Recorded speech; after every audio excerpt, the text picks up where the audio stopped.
Alright, let's see if this works. If anyone's rewatching this, we are just getting started.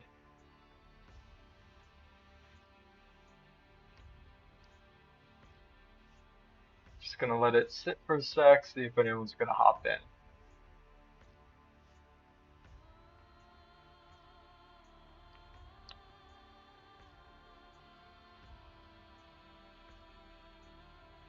Hey, welcome in, welcome in.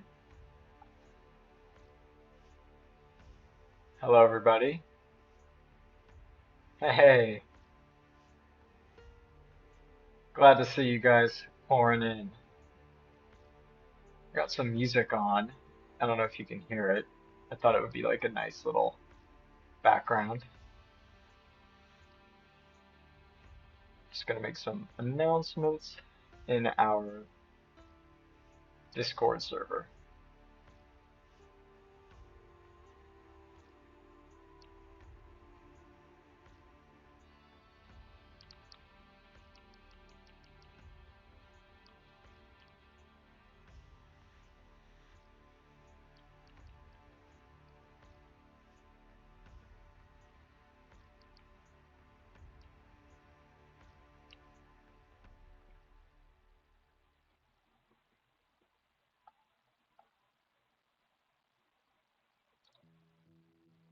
Awesome. Yeah. So I am excited to get this going.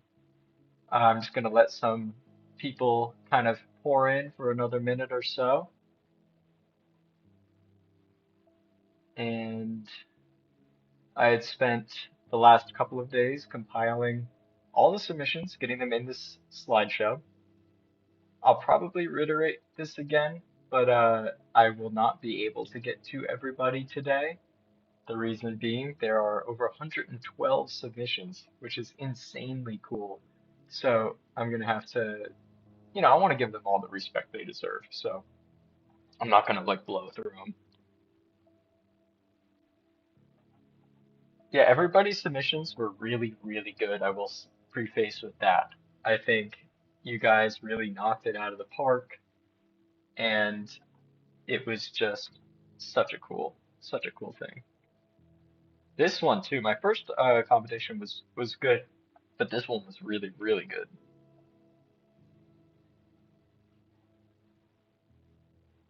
All right. Zephyr, yes, this is going to be recorded.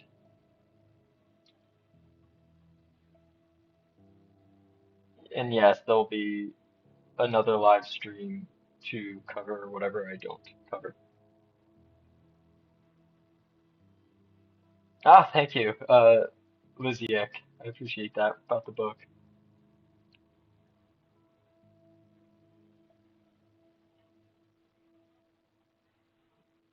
Yeah, to reiterate, anything that I don't get to cover in this stream, I have about a couple hours to record. Anything that isn't there will be covered um, afterwards.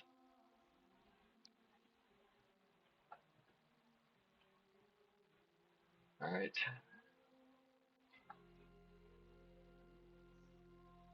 Yeah, each contest gets more and more fragmentary. That's hilarious.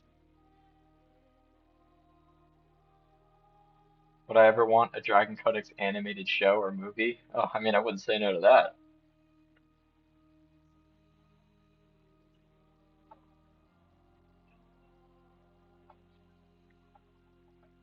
Let's see.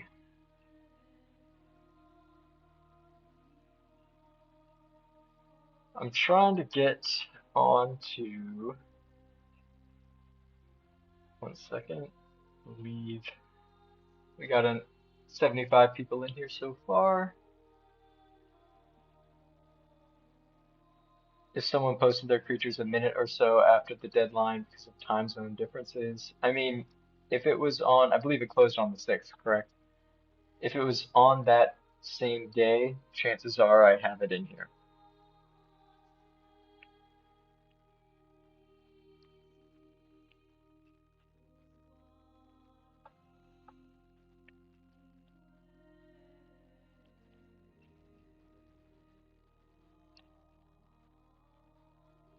Okay. Yeah, an animal from Just Footprints, that would be hilarious.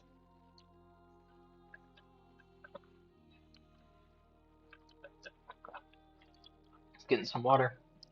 In regards to this backer question, if any of you are backers, any word on 5E being emailed out to those who got the digital copies? Yes, those are being wrapped up as we speak. Since they're game mechanics, they require a little bit more polish, but trust me when I say it's going to be worth it because I kind of took some extra time to make them really, really nice, and I'm having a blast with them, and I think you will as well.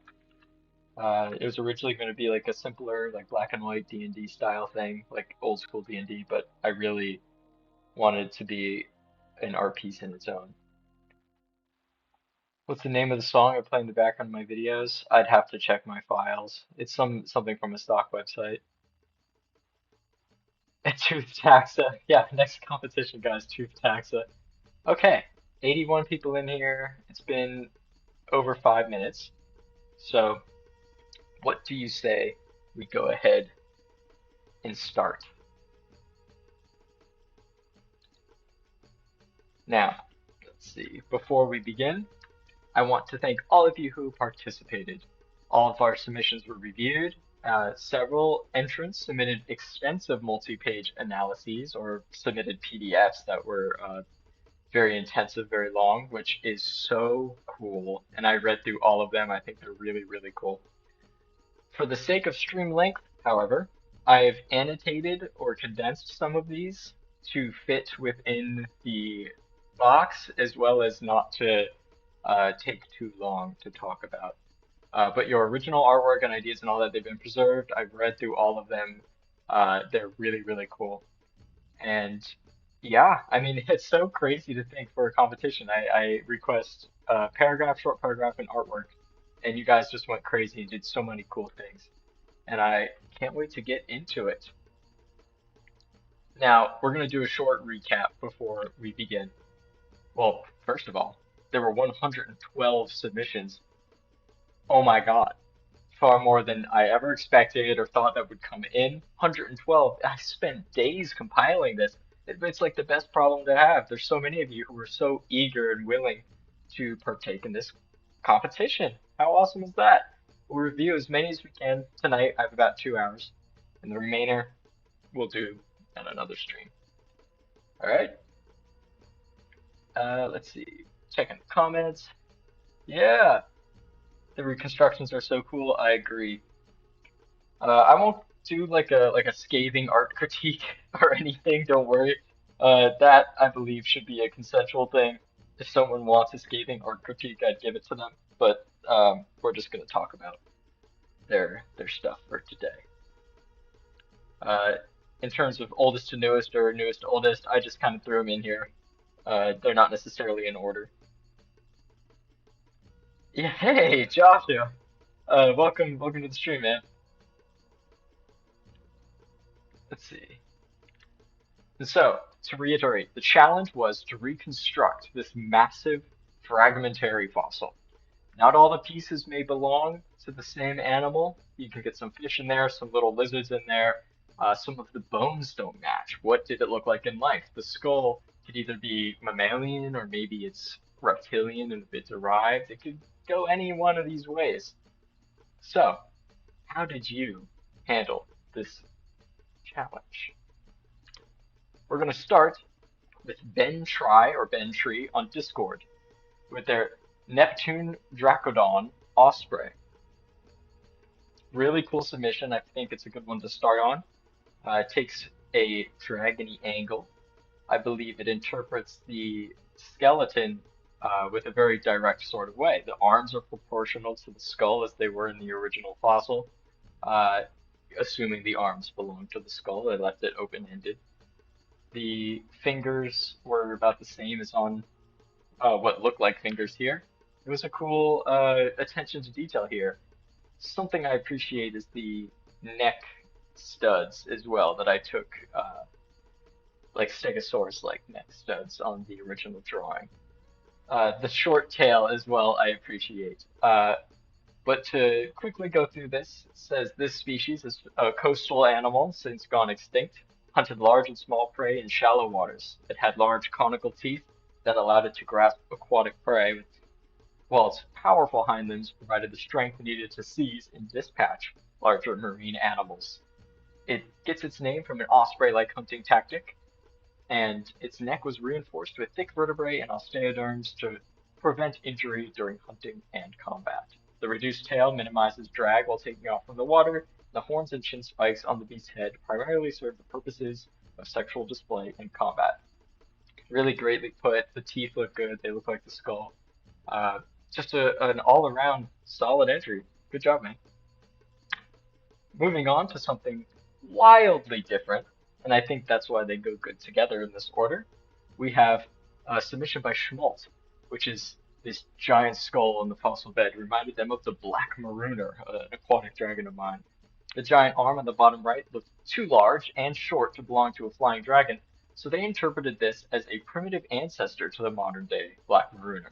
It's an apex coastal predator with a robust build, reinforced snout for ramming prey, and two tusks on its lower jaw with hundreds of sensory organs. It's a primitive aquatic dragon, so it still has the giant claws of its ancestors. And these claws are used to defend its flanks from ambushing rivals. This is a really cool entry, and in a totally different direction to the previous, which I find really great. There was a wonderful variety of submissions done by all of you, which I think were so cool. So cool. This being a Maruna relative adds an extra level of intrigue because it ties to the greater lore of the setting. It's almost like the Leviathan or Leviathan, however you want to say that prehistoric whale version of the modern dragon. And as a sort of bridge animal, I think it's just really cool. The orca spot as well, I think, is clever. I can imagine he's just as temperamental. Good job, Schmult. And for the third, Ray Dow from Monster Hunter Wilds made this submission for us. I can't believe he found the time. Uh, this is the Ruby Shiver. Uh, Another dragony interpretation, but what I appreciate is the soft tissue presence on the nose. Really, really neat. The colors are very fun as well. Um, Semi-aquatic lifestyle, that was a trend I noticed with all of these submissions. Most of them lean semi-aquatic, which I find interesting. Um, the skull suggests that, as well as a lot of the sandstone base, the fish, the swimming lizard. I like that you guys pick up on this sort of thing. It shows that you were paying attention to the prompt and you were taking this seriously, and I appreciate that. Or seriously as a dragon construction can go, but it makes it more fun. Yeah, this is really neat. Yeah, awesome colors. Really, really cool. All right, and now again, totally different type of interpretation here. What I like about this one is if you read the description, this is not a mammal, but a reptile that's heavily convergent on mammals. It's essentially like a synapsid. Uh, I think that's really neat.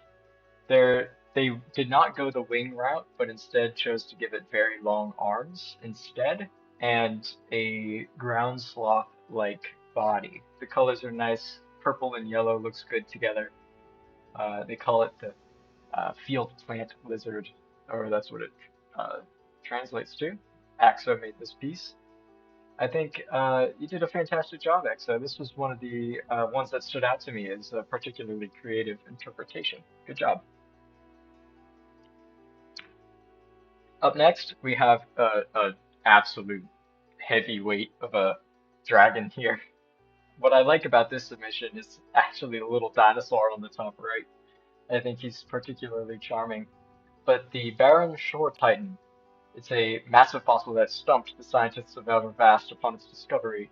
It was thought to be two creatures, a whale and a proto-dragon. However, upon further inspection, the bones were from one massive odd relative of dragons in a distant primordial era of Abervast unknown history. Really cool. Um, Aquatic prey specialist. I like that trend in these submissions. I like the nose inflation soft tissue part as well. He almost kind of has a trunk, I find the trunk to be very charming. It's a clever interpretation of the chin spikes on the original fossil. Uh, it being so large and also aquatic is a good uh, explanation for its size, and I think really, really cool. Good job. And yeah, there at the end says cannot escape extinction. Coasts were swallowed up by an unknown climatic event that swallowed the Titan, along with a few other beasts. Ah, extinction, so fun. Up next, we have the Maris Draco Antecessor, uh, common ancestor to all the marine dragons, which I think is a particularly interesting part of this submission. I like that it's a basal member of the marine dragon group. It says at enormous scale, it would use its giant claws to crawl out of the water. Its bony protrusions on the lower part of its maxillar would serve to scoop giant amounts of algae off the sea floor. Yeah, I like this. I remember your first submission. I like how you went back and cleaned it up. And good job. This one just is great. Uh, by Dynamo Nanthus. Just it tickles me with joy. I think the sauropod body, like or rather sauropod legs, are just so charming, especially with the weird head that still stays loyal to the bones. This is just so great, and it says it's one of the many recently discovered skeletons, uh, possibly the strangest of them all. It represents one of the most magnificent and enigmatic mammals to ever live. As an ungulate, but it's not so far derived from the basal body plan of the clade as to be nearly unrecognizable. Much of the anatomy tells of ancestors that at first took to the water, but later returned to a terrestrial life and became truly massive. While alive, it was likely one of the largest mammals to ever exist and thrived on a diet of seemingly everything and anything within its wet jungle home. The only contemporary creature so far discovered that may have posed a threat was a similarly enormous dragon, whose bones are jumbled together with prey titan and have been rather difficult to distinguish. Uh, just great. It's simple, but it works. It has the real animal appeal of that simplicity, but when you squint, you see the anatomy, the peculiarities of the anatomy, and it really brings it to the next level. This is such a fun entry, and I'm glad you went this route. The mammal route is one of the, has produced a lot of very interesting submissions, and this is definitely among one of the craziest ones. So really, really great job, Dynamo. Up next, we have Gulopithecus's Broadfoot Wave Raider. It's secondarily flightless and has reduced wings, though the wings aren't the primary methods of propulsion. Those are for its broadened webbed feet. The wings, however, fulfill a steering function and are used for propulsion. Likewise, the first few digits are exposed to aid in prey handling. The feet are all-purpose, used for propulsion like those of a loon. They're also muscular, and the second digit is also used in gripping rocks, helpful in rough wave periods. The musculature and broad shape of the feet allow them to dig burrows for shelter and nesting. Though no eggs have been found, the deposit seems to be a burrow that was flooded. Yeah, I mean, the idea of a massive burrow would be really cool, especially for something so big. I like the counter shading you added and the gnarly, gnarly teeth. Great job, Gulopithecus. Now, this entry is takes that sort of flying osprey styled approach. It says this is their first hypothesis on the behavior of the beast. After looking at the fossil site, I had spotted fish alongside this predator. Because of this, I made the guess that it was a coastal predator. I also noted the amount of digits on its arms and feet make me think it is a relative of the hold taker. Along with that, its legs were quite large, which means it likely used them to grapple prey, and this leads me to believe that it might have hunted aquatic life such as cannonwall or krakens. Really cool. I like it. Gets to the point. Um, it it works, you know. Big old feet, grabs whales, flies away with him. It doesn't get much cooler than that, huh? Uh, I like the addition of the cannon wall. That's always fun to see a codex creature in there along with um, the speculative one. It sort of ties them together as they're from the same world. So good job. Now Samu gives us the Burrow Crest, which is a very fierce looking dinosaurian dragon. Uh, Although, while fierce looking, it says it is relatively harmless. It doesn't have wings, but powerful forearms for burrowing. It digs deep inside redwoods, as it has evolved red skin to camouflage against the trees and gray backplates to resemble stones. While not perfect, it has a high ambush rate. The crests help it to sense prey in the area, and during mating season, the crest amplifies its deep guttural sounds during mating season. Its insides, like a furnace, keep it warm, and even in the coldest areas of the world. When it gets too hot, the heat exhausts out of small ventral plates between the plates, or small vents between the plates. Despite its appearance, it is suited for climbing. The wings next to its fossil are believed to be from the carcass. The fossil lens, often found next to, it's cut off, but it says petrified wood. Uh, a colossal climber. I mean, hey, gotta love it. I'd imagine he doesn't need to do too much to pounce down on something. He just belly flops on it and it just smishes into a fine paste, especially at that size. But this is fun. I like the dinosaur angle. Good work.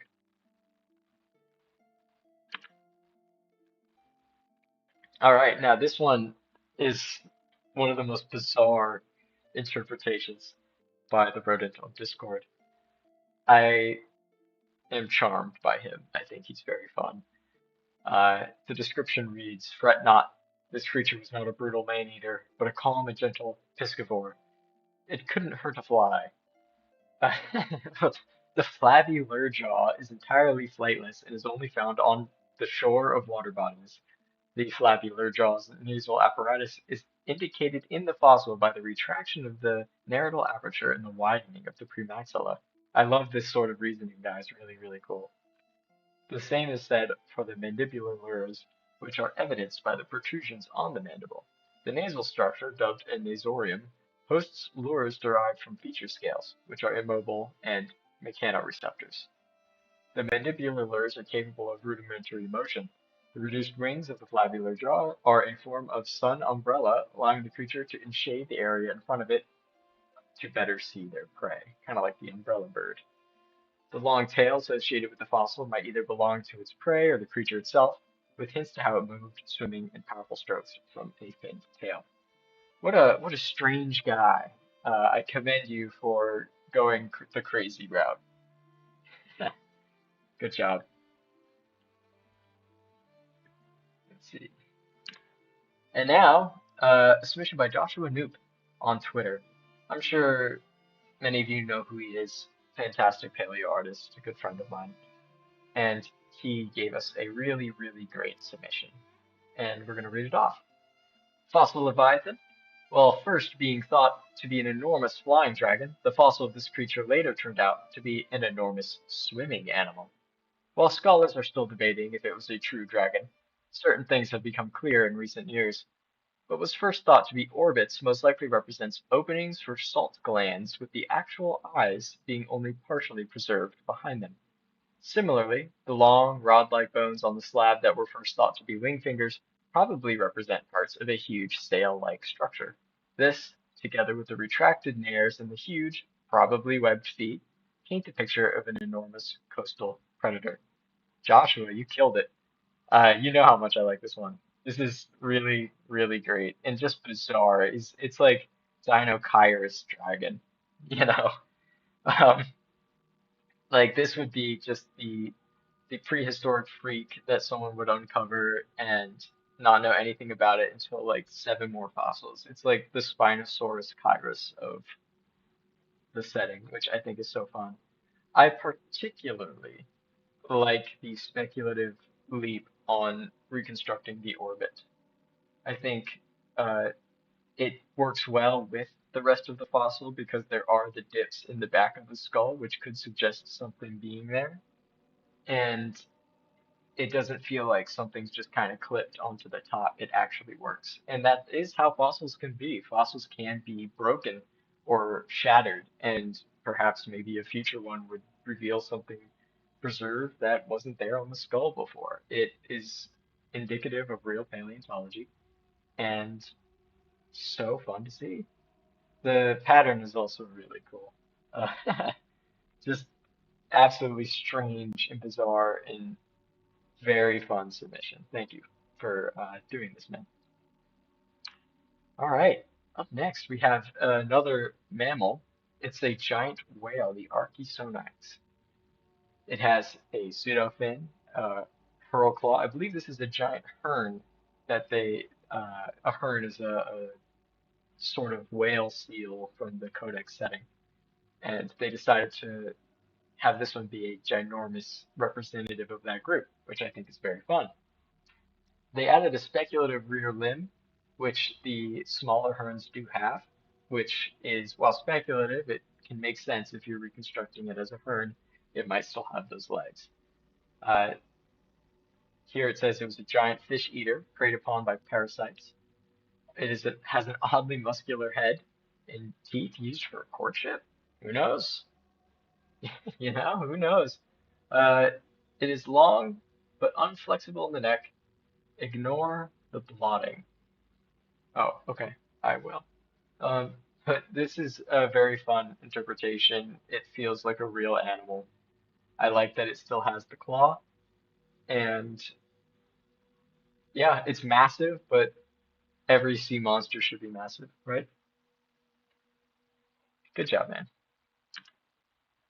All right, up next we have Tony Tiger 69, who delivered us a massive worm creature with a massive description, the glass blowing oil gulper.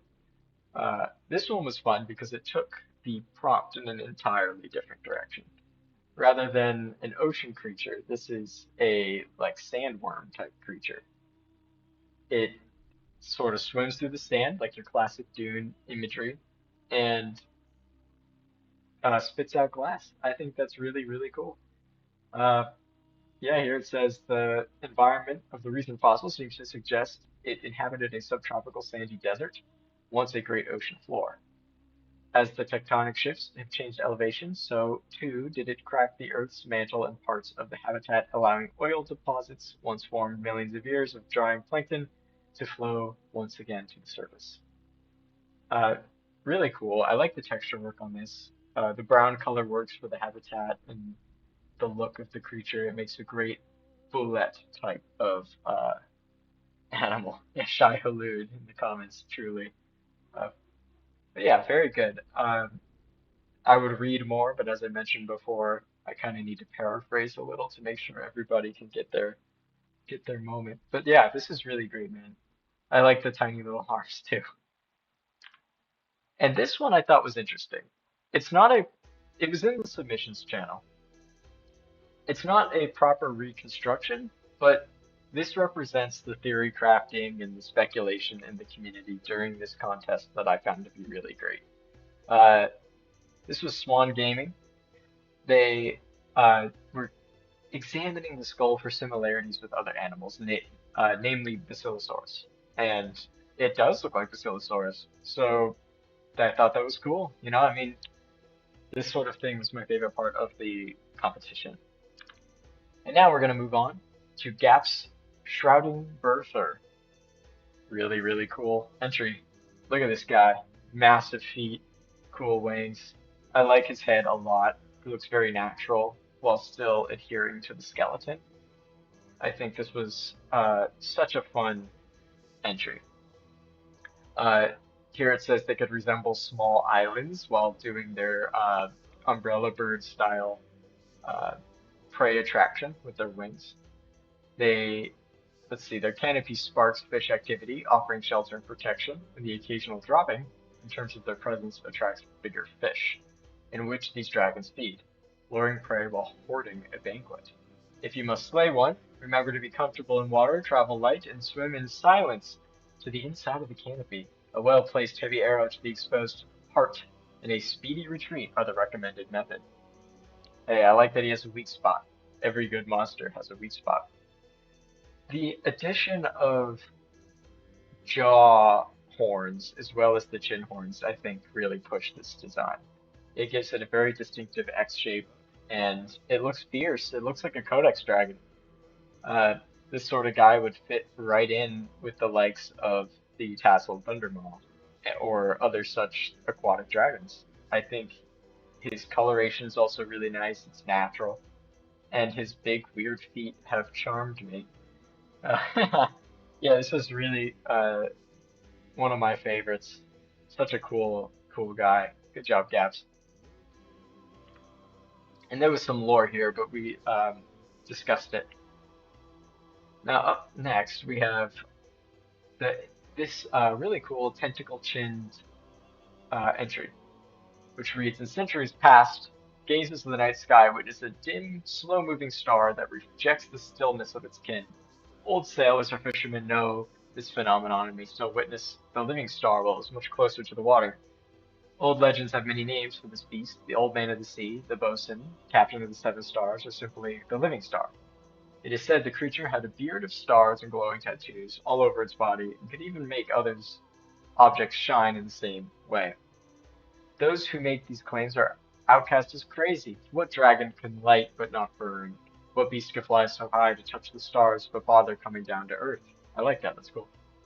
The kingfisher may have been a semi-aquatic dragon, but its legs being short and powerful and awkward and slow on land with its short tail. The wings and tail were most likely webbed to add more surface area to let such a beast fly, and given its shape, it should be able to glide. A really cool creature. The fins are very classic dragon on his head. I like the addition of like beardy tendrils, though I'd say my favorite part of the design is his like spear tongue. It's so strange, but I love it. It's just great. It's very a fun gimmick to have an actual harpoon in his tongue. Good job.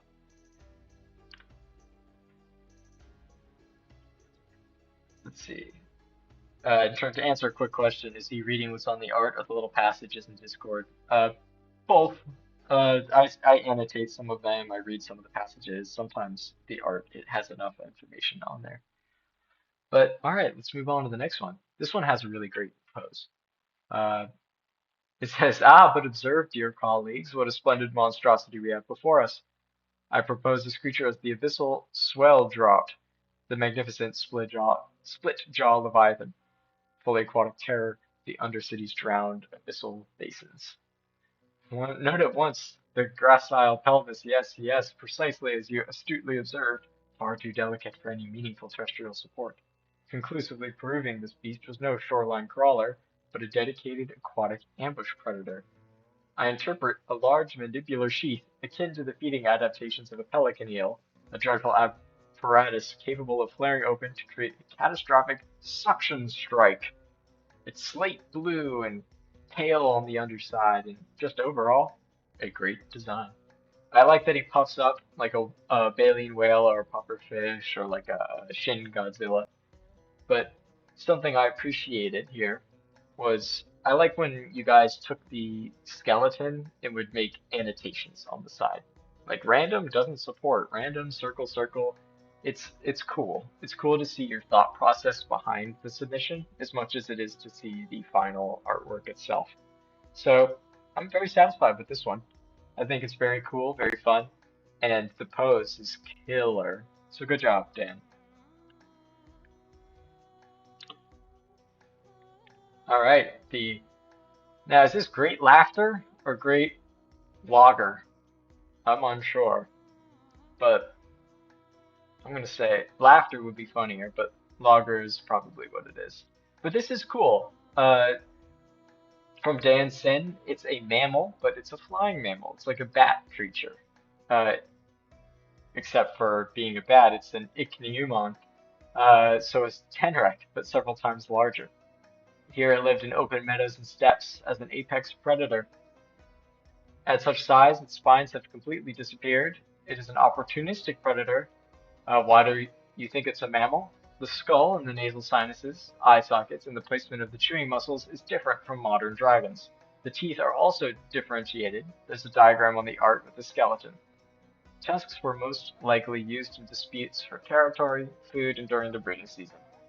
The hearing and vision are relatively poor, vision is short-sighted, but the sense of smell is its trump card. It could smell meat at a distance of 10 to 50 kilometers. When it senses prey, its hunting tactics are 1. Exhausting chase with exhausting chase with biting the prey until it falls. The bite is strong, but not breaking bones. During the breeding season, they emit a loud roar like laughter, so it probably is laughter. The female evaluates the male, and the males fight for the female with their tusks.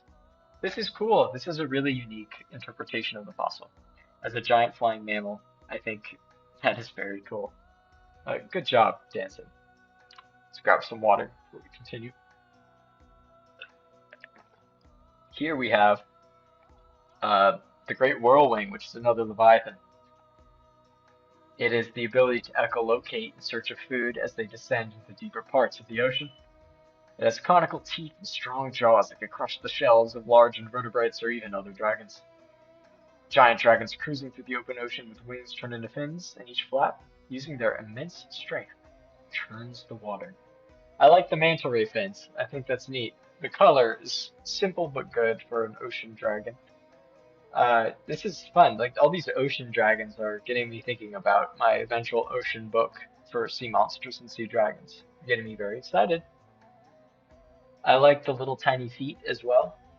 And I don't know, this one's like simple but good. I like what I'm looking at. It looks like it could actually live in the water. Great job, eye atrocities. Now, following, oh yes, the age like medieval art is very nice. This one is another sea dragon, kind of Black Mariner-esque. Uh, in a way, not miserable to read. That's funny. The tusks gore their rivals.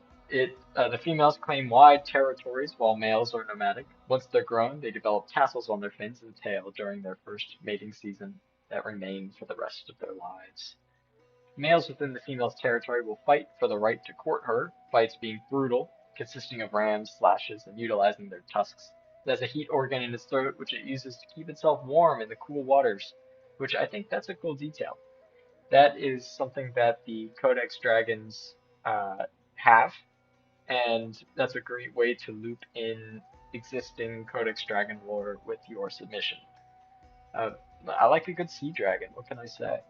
I think that I like the little notes as well on the side. Good job.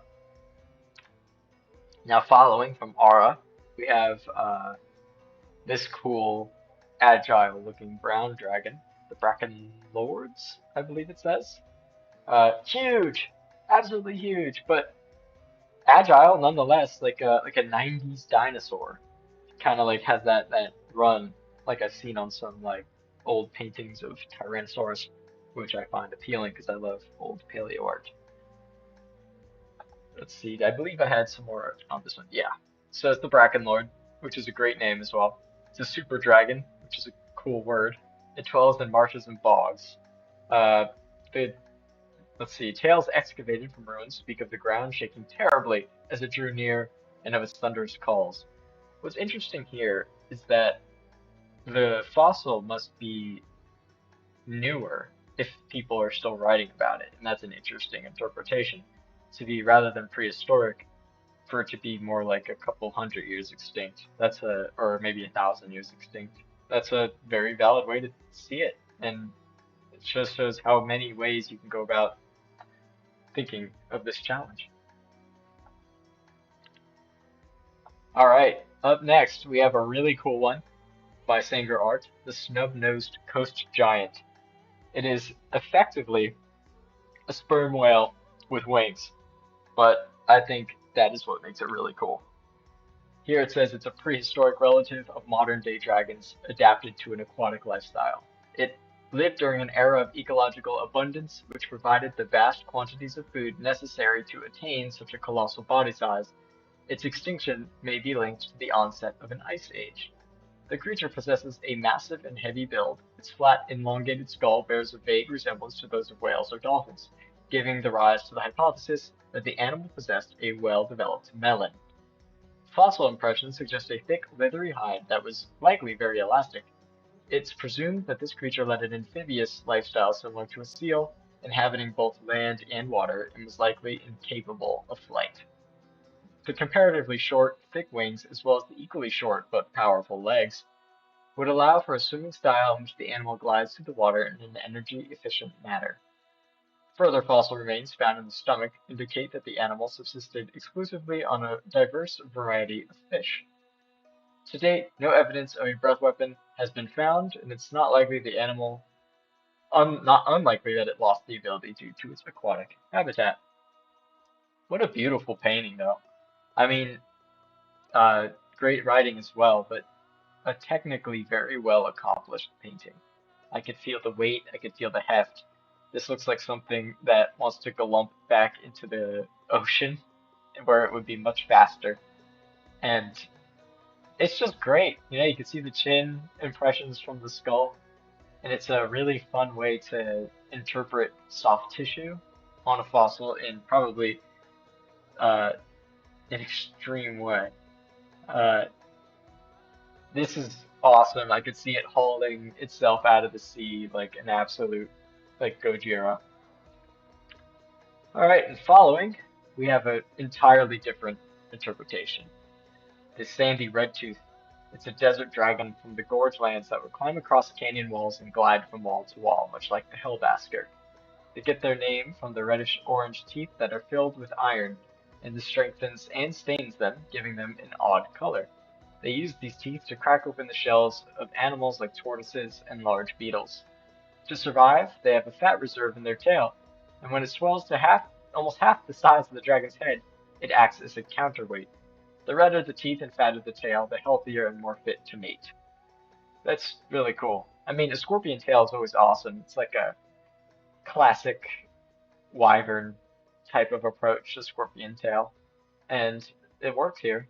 I mean, I like that you chose to make it a glider because the arms were small, and it just looks cool. You know, I like this wide variety of interpretations I'm seeing. This is one of the few that aren't an ocean creature, and because of that, you get like a bonus point for that, I suppose. All right, up next, very dinosaur looking entry, the cacophonic crag whale by Taff on Discord. It's an enigmatic specimen, a massive, quote, dragon, end quote, may stand so tall even a hold taker may think twice once encountered with it. The legs are powerful, long, and widened, with widened padded feet to support its weight. Given its unique cranial structure, I believe it had a special organ on its head, something to amplify the sound, something like a melon. Uh, Another reasoning, or no, I skipped ahead. Let's just see. The creature itself may have been quite robust, which wouldn't make it suitable for flight. Perhaps the wings are vestigial, which is a valid interpretation. Let's see. Though things may tend to get violent as the males have to physically compete with each other with powerful body slams. Not to the death, perhaps, but someone must have gotten hurt in one of these. Always. I like it. This is cool.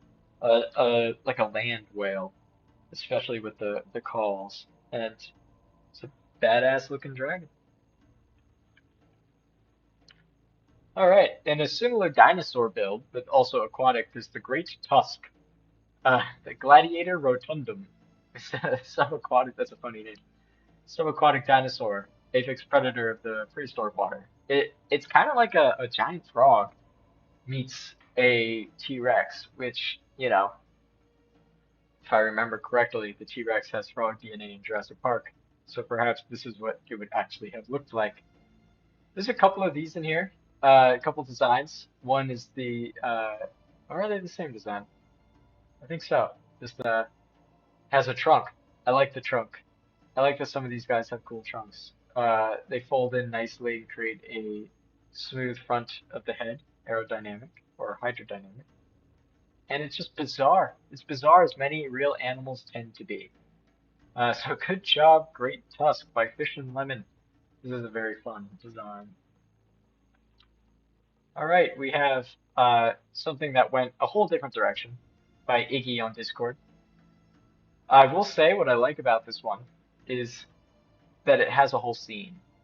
it has the proto dragons from one of the previous posts flying in the air, and a forest in the background, a mountain, and some Spinosaurs. Uh, let's see, Behemosaurus lenditis, after speculative, magnificent appearance. Their proposal is that the original fossil is the mixed up remains of three animals: a whale's head, uh, wings that belong to a dragon, legs and tails that belong to Behemosaurus. So this is just the legs and the tail, if I'm reading this correctly. Uh, let's see, hunted whales, big fish prey is probably what got mixed up with it. It didn't impale its prey, but it's probably impaled its prey with its feet. Sorry, I'm just reading through this. Yeah, no, I mean, I did say it could be fragmentary, right? And to include just the legs and the tail wasn't even complete. It might not have even been a tail. So essentially, this is just going off the legs and turning it into a Spinosaurus, which, hey, I mean, gotta love Spinosaurus, right?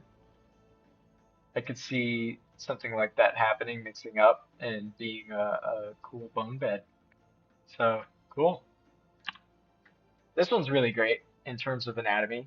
Uh, by Color Blindo, one of my mods on Discord. Uh, I love the line work. Just, I mean, notes notwithstanding, the line work is excellent. The form is so easy to read. The scales, the transitions, just cool. I think that's just the word for it. It's just cool. It's like simple, but like I'd call it like the stone dragon or something, or like the granite dragon. It doesn't need anything flashy. It just like eats you. Um, Hydropogona antiquus, the ancient waterbeard. It has a short sail on the tail.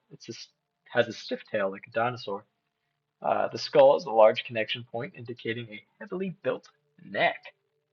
Uh, Conical teeth and sensory pits for detecting and catching aquatic prey, which probably also explains the streamlined body it has that Blindo decided to give to it. It has a heavily armored underbelly to protect from attack from below. Now that's cool. That's the kind of speculation that I like. Uh, you can see it in the body, or if you were to stand by, you'd say, "Oh, he doesn't have anything on his back, but he has so many scales on the bottom. What's up with that? Oh, he eats aquatic prey. He needs protection from below." Cool. Yeah, it says heavy bones indicates a poor flyer. The beast had a quadrupedal gait with large toes spread to spread its weight on soft sediment. I would love to see this guy in action. I think he's got a fun ecology there. Uh, the fact that he needs armor below indicates that he gets in tussles rather regularly. I think of the Walking with Dinosaurs Leopleurodon introduction with the little Allosaurus that was hunting on the shoreline. I could see a whole plot line with this guy.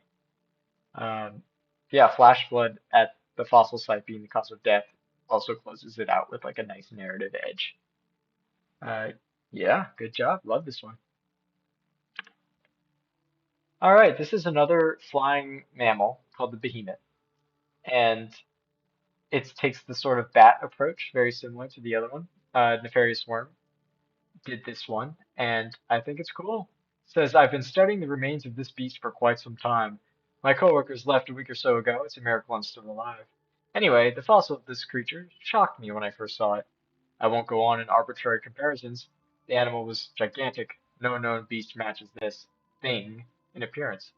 Though most were frightened by the sight, I was fascinated. I wanted to dig deeper, know how it looked, how it behaved, how it lived. Yeah, I like the story angle. I think that's a really cool approach that you took here. I like that it's important that it resembles dragons, but it clearly is not one. It's the evolution of knowledge over time. And I think great submission.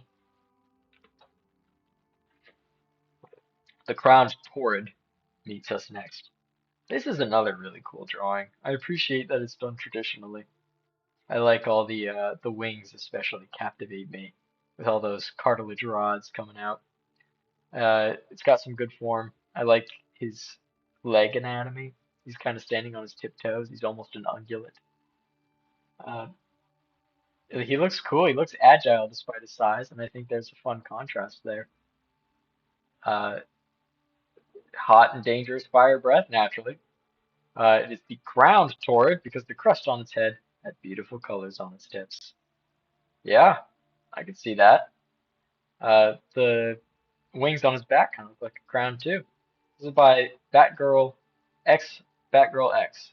I think this is just a fun design to look at, even. And that's one of the most important parts, right? You want to be able to look at it and then also tell what it does. This one's interesting because instead of being a water dragon, it's a sky dragon that dives down and kills prey on impact, like a sort of proto Kinsbane. Uh, yeah, nice. Yeah, it says if you were in its territory or not favorable prey, it would leave you alone. So it truly, in a way, was like the Kinsbane before the Kinsbane. Nice.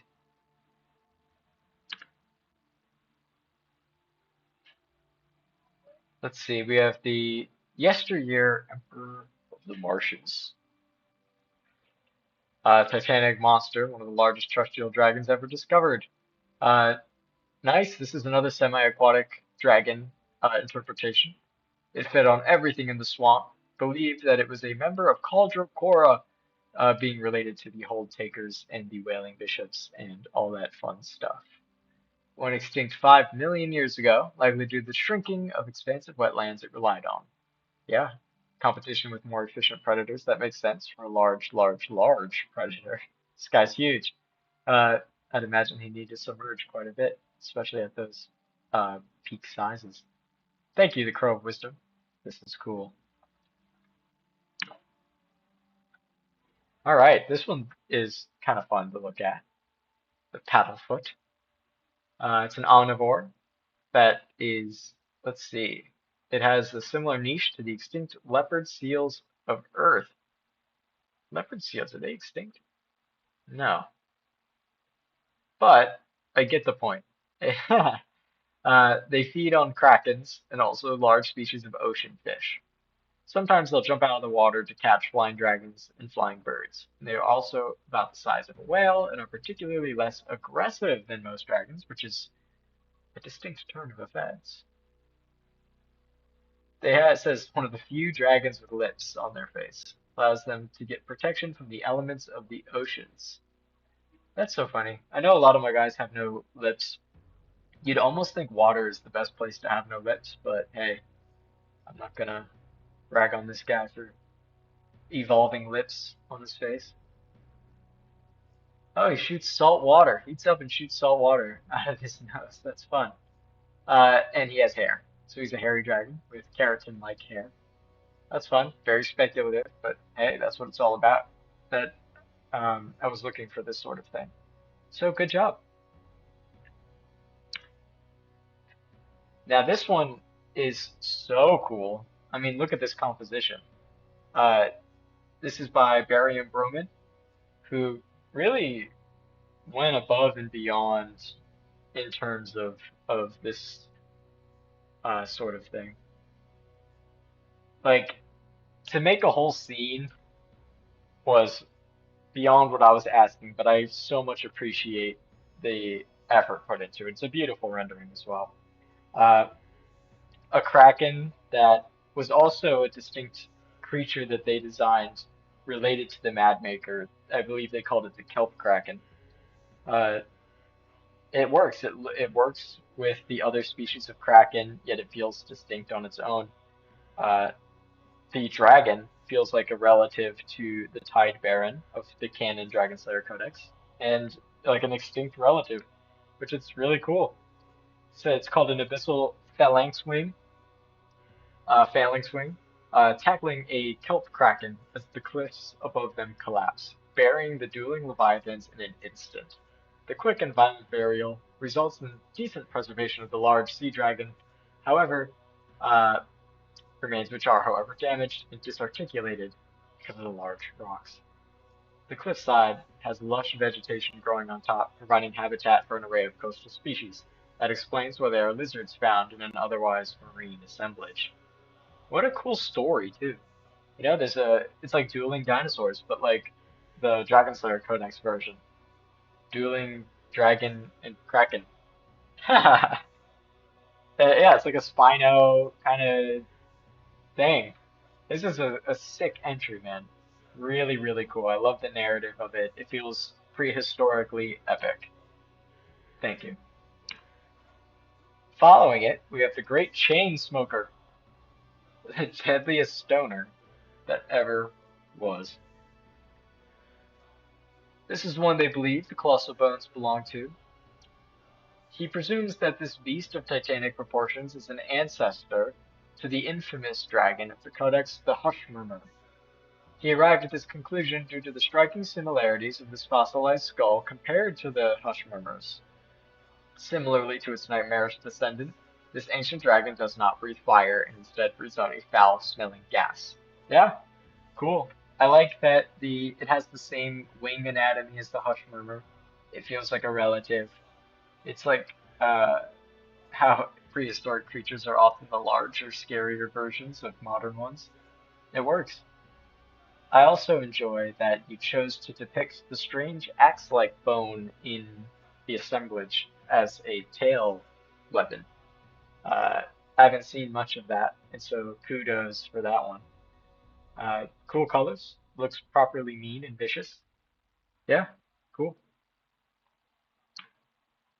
And up next, we have the Great Tide Breaker. It's a giant aquatic wyvern. And this one also features a kraken, um, which I think is really cool. I like that the krakens are showing up in these uh, these entries.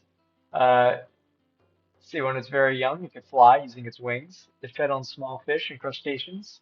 Yeah, I believe it. It's like a big whale. Let's see, its primary food source would be young mad makers. Really cool. Again, I like the tie back to existing lore. This is a fun entry. I like the scales as well. And the ontogeny.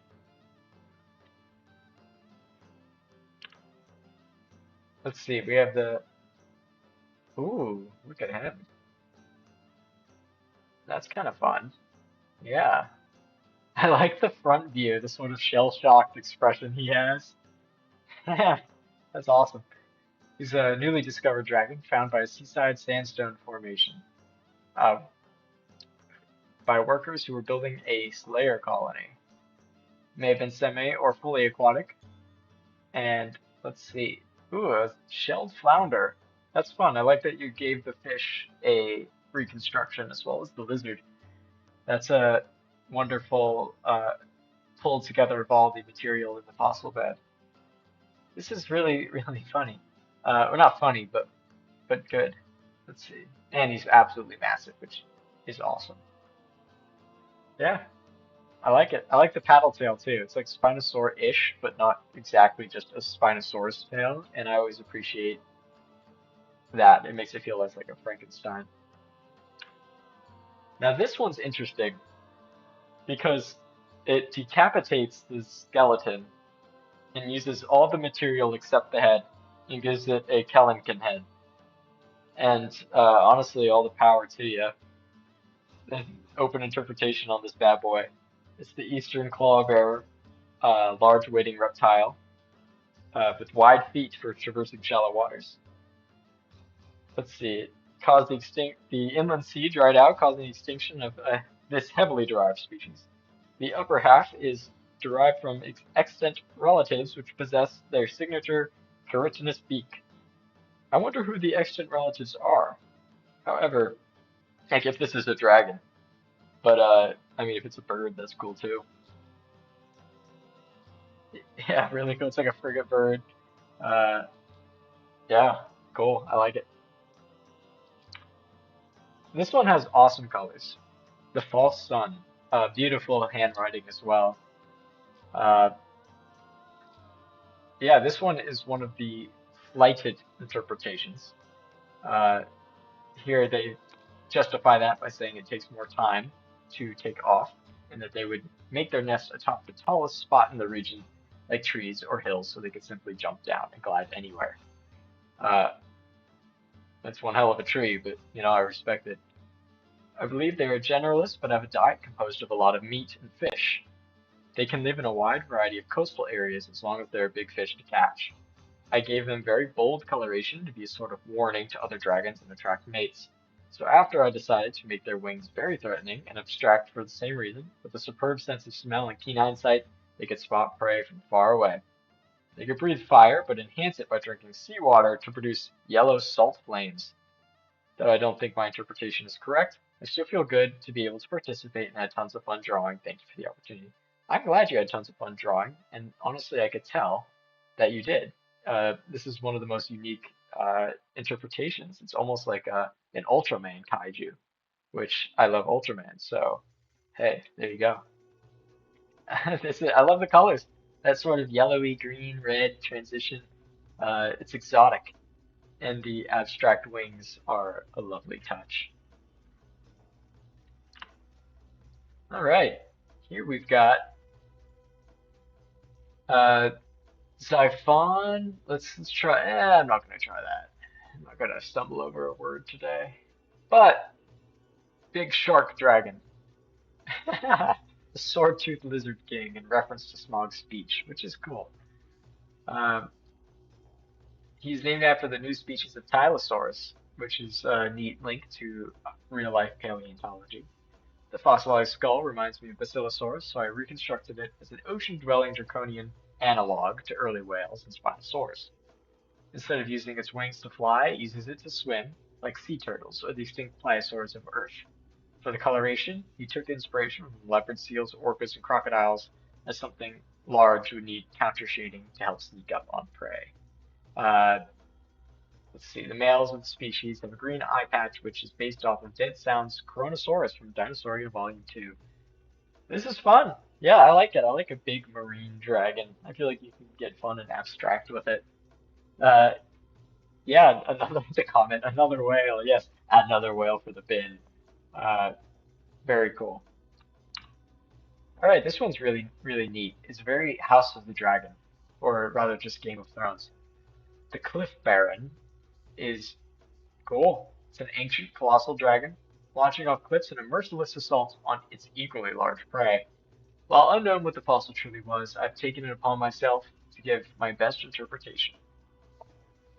How a beast could survive with this much mass and weight behind it is up to the interpretation of its own merit, but my prediction is that it constantly ate, far more than any dragon of today's standards. Constantly eating would mean always knowing where the nearest source of prey is. Its two highly specialized whiskers, akin to a snake's tongue, are always tasting the air. That's cool, I like that. If you were to wander into its territory, it would smell you long before it set sights on you, but fear not, for you would be too small to even be considered food. These whiskers could also double as lures, as I hypothesized the dragon would also rest on ledges of lakes. Any suspecting fish that had been fooled into believing it would have a free meal, sorely mistaken. Yeah, cool.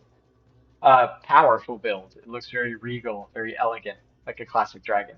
Here we have another umbrella bird type of hunting scheme, but it works. I like that he flips the lure up or down, depending on what he needs it.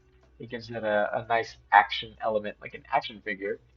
Uh, and your presentation is also lovely.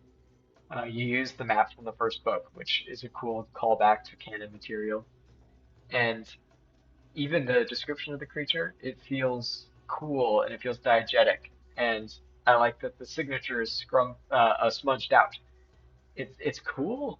Yeah, this is really fun. I remember seeing this one when you posted it, and I thought it was neat. So good job. All right, following the Dreadiger or something. But yeah, this is neat. I like that you drew the skull along with it. It's very theropod, but theropods are cool, so you know, there you go. It would have to fight its own kind constantly for territory, food, and mates, causing it, sorry, to develop a spiked tail deadlier than any weapon and armor to resist bites equal to its own. Yeah, and it can't fly here, it says. Useless over time, but it's used for mating displays and intimidation. That's a nice limit to a very powerful type of dragon. I love the push and pull. Good job.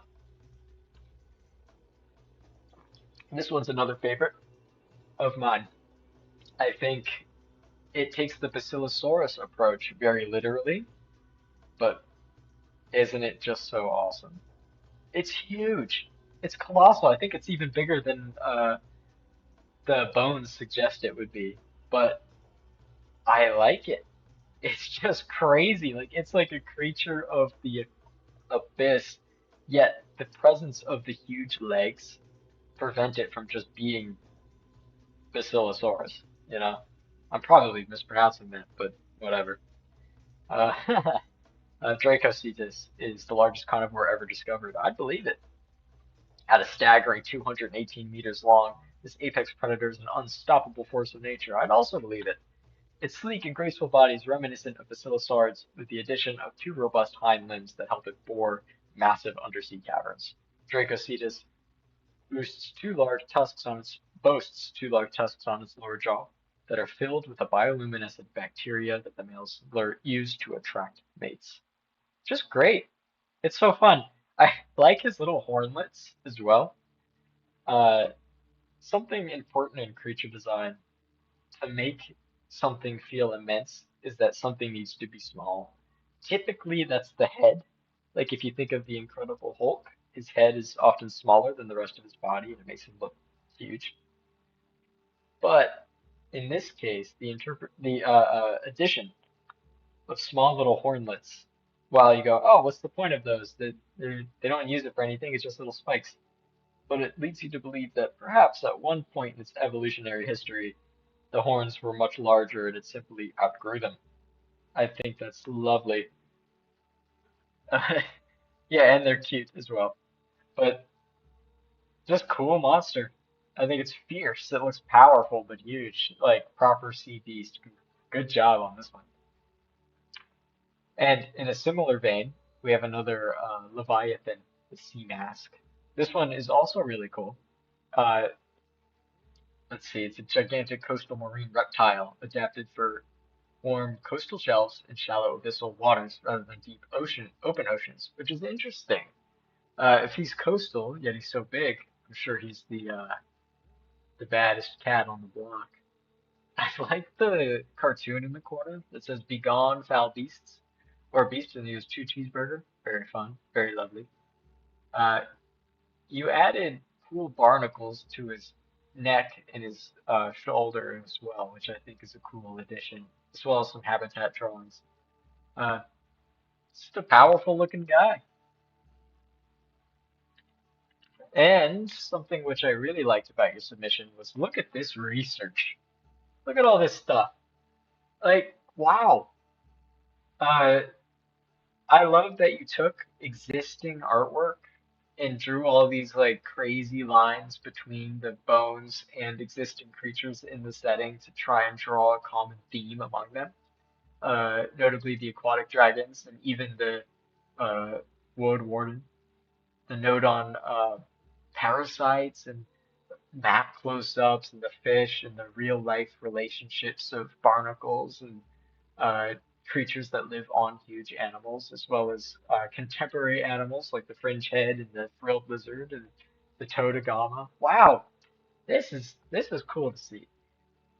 This is I'm a fan of this research, so I thought to take a moment and highlight that. So good job.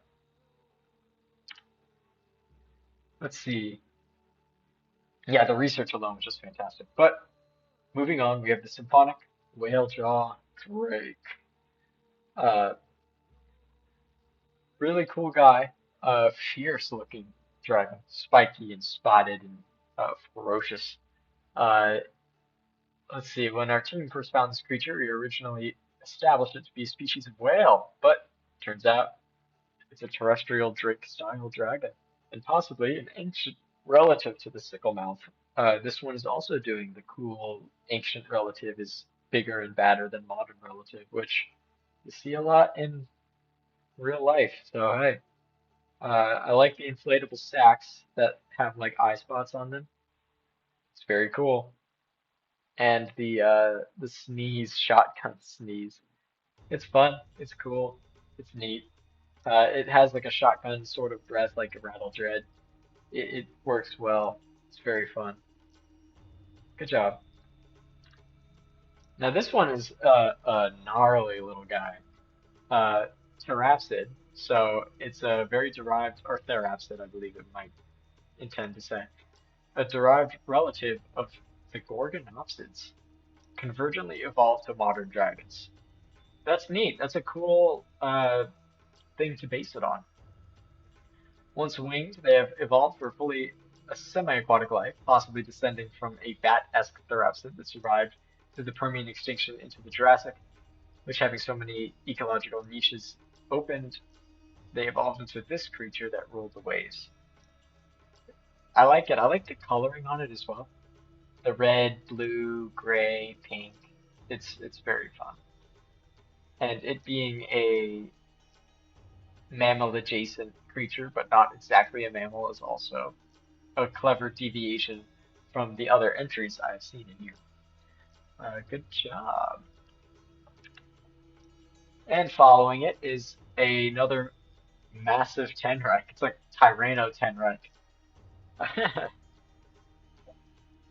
This one is a yeah, grew to such size due to dragons not taking their foothold yet. They could see its oversized great clawed arms used to hunt or defend itself against large creatures. When extinct due to its size, making gestation and development of the pups extremely long. That's cool. That is a really realistic way for it to have gone extinct, and especially as the faster reproducing dragons took over, it makes sense that something like this would fall to the wayside. All right, grabbing some water.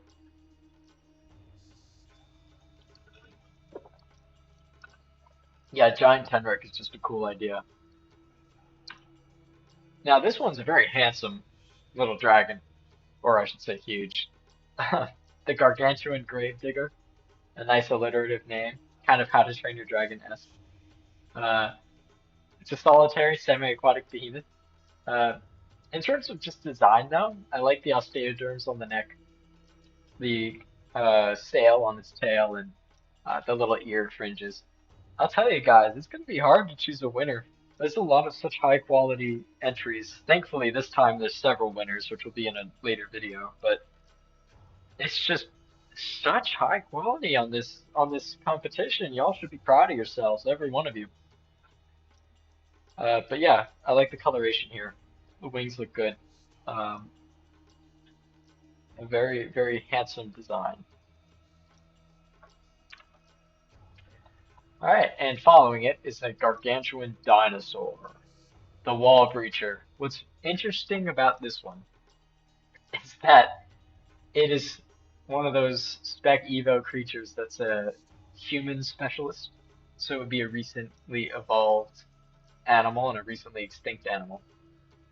Uh, a relative of the Maid Stoker that cooked humans in their above ground castles like a furnace or kiln, and went extinct when the humans evolved to become eusocial and live underground. It's straight to the point, it's direct, it's bizarre. It gets points for all of that. So, yeah, good job.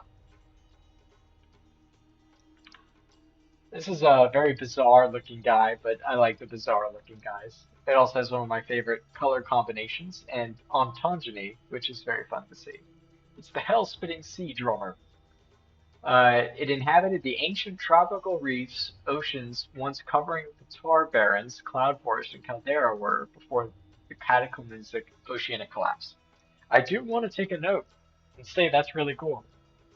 A dragon that lived on the tar barrens before they were the tar barrens, which is, if you don't know, I assume those watching are familiar with the setting, but uh, devastating tar wasteland.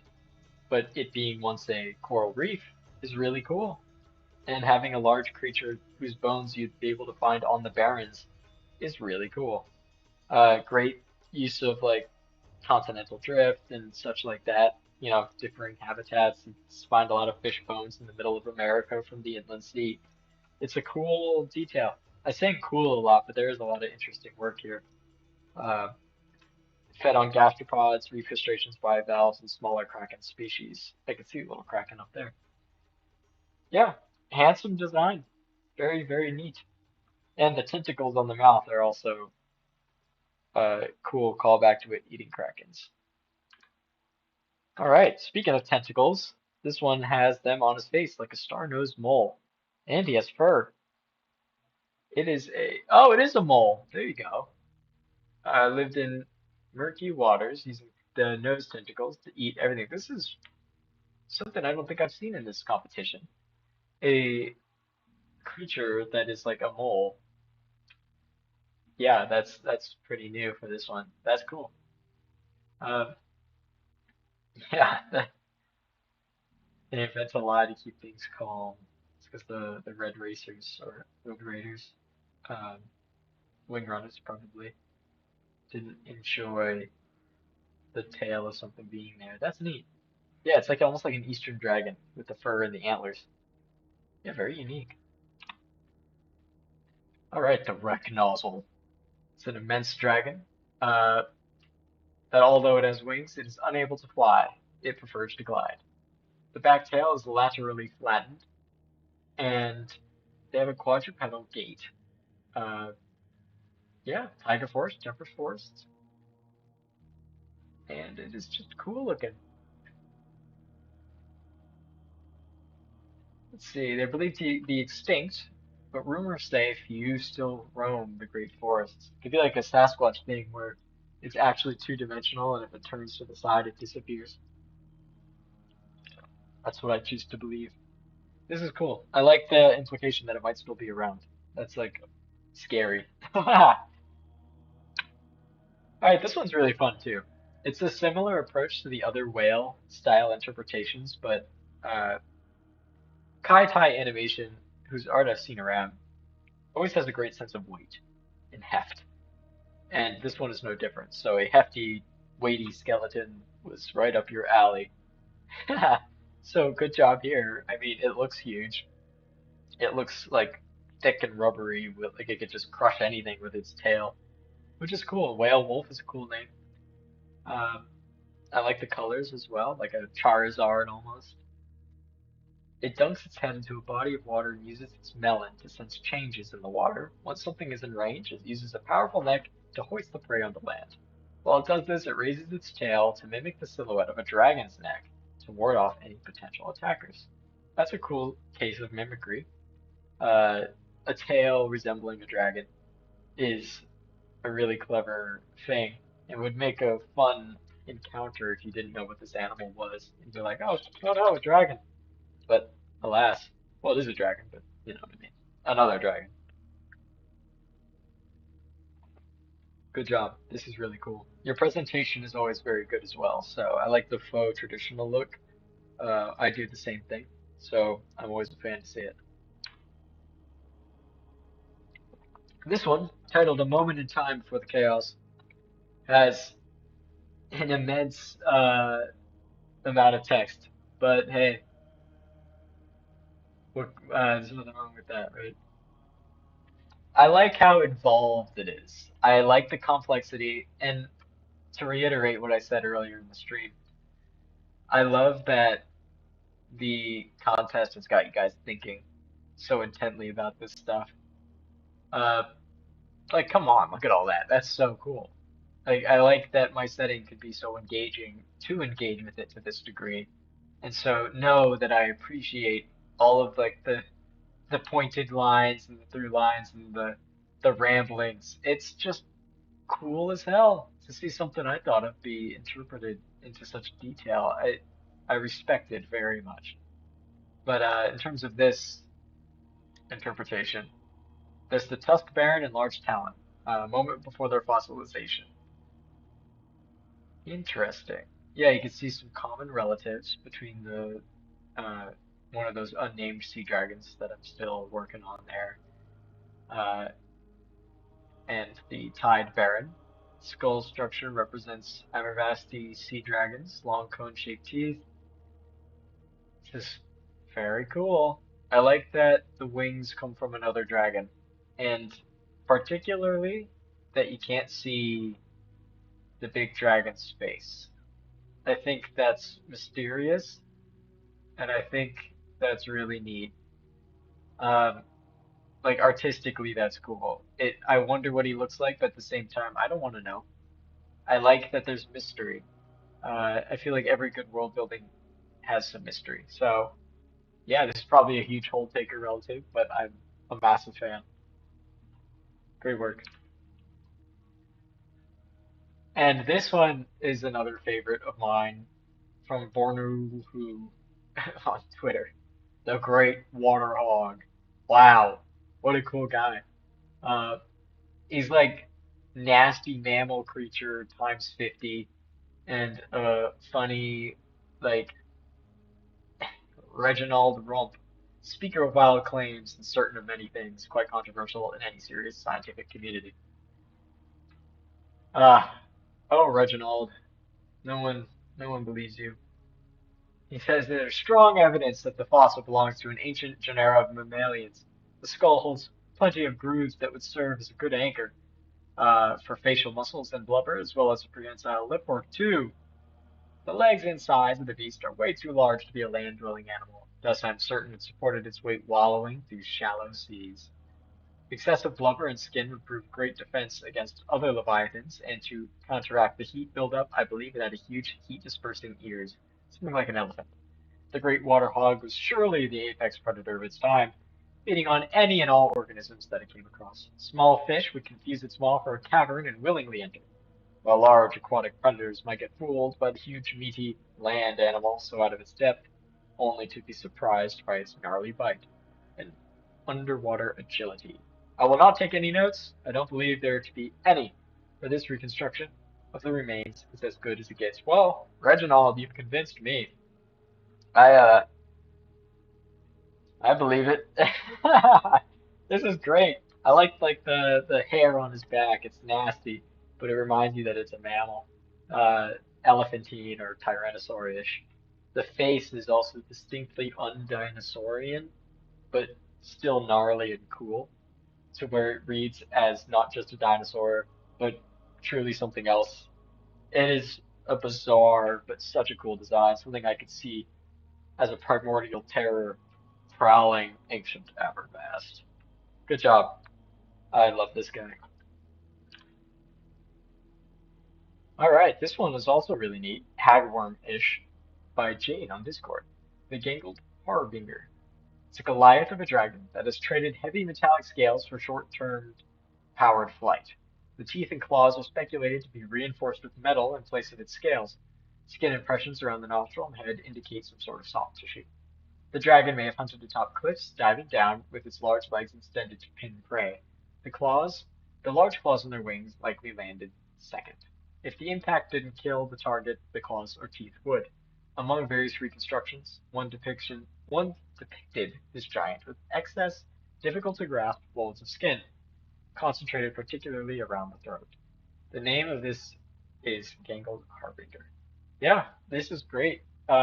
I like that his whole ecology is just like skydiving, or rather just jumping with style down and crushing something under his weight.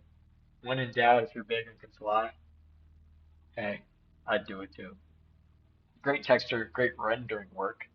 Uh, I remember you working on this one. I saw the work in progress, and I really like how it came along. This is beautiful. All right. Uh, now this one is an interesting case. I don't have time to read all of it, but it's an 11-page dissertation, uh, as if it was like a scientific paper. If you are in my Discord server, I highly recommend you actually go through and read it. I have. I think it's just cool. It's again to say cool, right? But it's such a left field interpretation of the prompt to reconstruct it through scientific uh, language rather than just through visual, I think is a really interesting way to go about it. And it stood out immediately to me. Uh, I know this entrant was concerned about the lack of visual or whatever, but I still think it being an 11-page paper alone is really cool. So honestly, this is one of the coolest ones. Uh, I just want to say about that, please go read it. I think it is so entertaining. Just from, it's just this, I don't know, I'm raving on it, but go read it. It's really neat. All right, following up, we have another dragon with mottled coloration and tasseled ornaments. Another sea wyvern style, the slit cloak. It retains large wings and clawed limbs. It's a unique example of an aquatic dragon with utilizing its limbs rather than tail-driven swimming, kind of like a chronosaur. This is a very nice conservative design, and that's a good thing. It isn't doing too much. I feel the larger an animal gets, often they have to simplify in other areas. And this is an example of that. I can believe that this creature is as large as it is, because it looks to be as large as it is. The tail has really nice shapes on it as well. Slit Cloak is also a fun name. Uh, it's very evocative. Names are very important for creatures. So, yeah, congratulations. How are we already an hour and a half into this? I gotta like pick up the pace a little. Tide Cleaver. It's an ancient cetacean, which is interesting that this is a whale. Very gnarly whale, but it's a whale. Uh, they were at the top of the food chain, I believe it, and feared for their size and power. But they are nearly extinct, so they're not quite extinct. Hunted for their blubber. Oh, the sailors must have nerves of steel. They have forward-facing tusks, and they have axe-like plates down their tail. I pity the boat that would have to deal with the tide cleaver. I like this. Good job. All right, this one is fun. He's almost humanoid by Dr. Dino. Apologies, my cat is meowing. The spiteful Clud. Its head resembles an orca's, with lots of muscle attachment points and conical teeth. It would use its jaws to catch massive fish. Yeah, this is fun. I like the humanoid lizard man look. I gotta say, it's really cool. Good job, Dr. Dino. Now this one, I something about this type, like it's similar to the other one, the water hog, but it's distinct and stands on its own. It tickles me. I call these guys the frogs, the big-legged ones. We had a couple of them before. Uh, it's just so weird. It's like a walrus thing, walrus frog, osaur, and he's great. He's creepy. He's cool. I like the edition, the drawing edition of him fighting a kraken. I think that's awesome.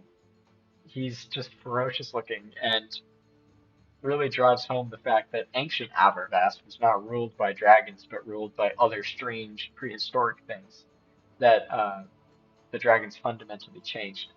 And so I'm a fan, really big fan of this one, the fearsome Kraken Killer. I like that he's somewhat goofy looking, yet his reputation is so cool that you can't help but take him seriously. And his tiny hands as well convey his size. So really, this is an A-lister. Congratulations. Well, they're all A-listers, but you know what I mean. I just like the creativity of this guy. All right, following up, the terrible tadpole whale, a giant non-dragon sabosaur that lived before the volcanic cataclysm. Perhaps the type specimen even died by a volcano's pyroclastic flow. I believe they began life scurrying on their legs in the shallows before moving to become large predators in coastal waters. Yeah, I like it. I like the niche partitioning where they ran around the shoreline while they're young before becoming huge sea monsters in their adulthood. The art is very fun as well. It's kind of How to Train Your Dragon-esque. It's I like also the link to the lore in that there's the volcanic cataclysm that destroyed the primordial terrors and paved the way for dragons. In that, as such, this is not a true dragon, but a non-dragon Sabosaur. Uh, nice. I like it. Cool. He's fearsome. I would hate to. run into this bad boy. All right. Now, following it by Draco Bloxer is a handsome little wyvern. He's a dragon, but he's just I think, a pleasing design.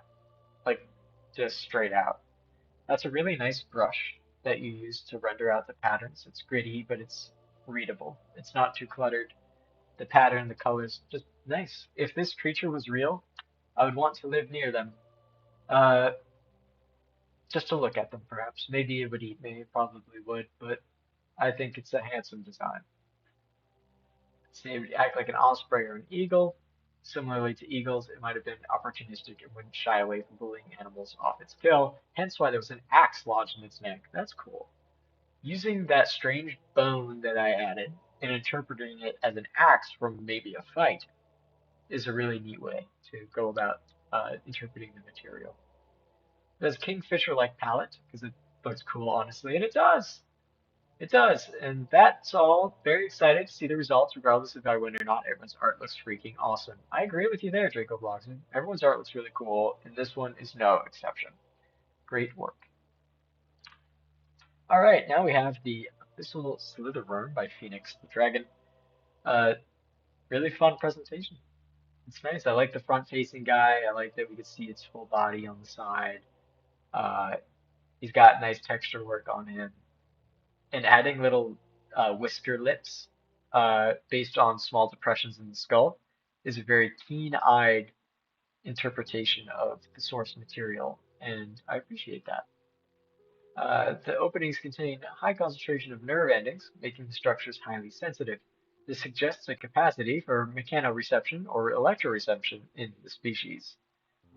Let's see, 5 in large scales act as a dorsal fin. Nice.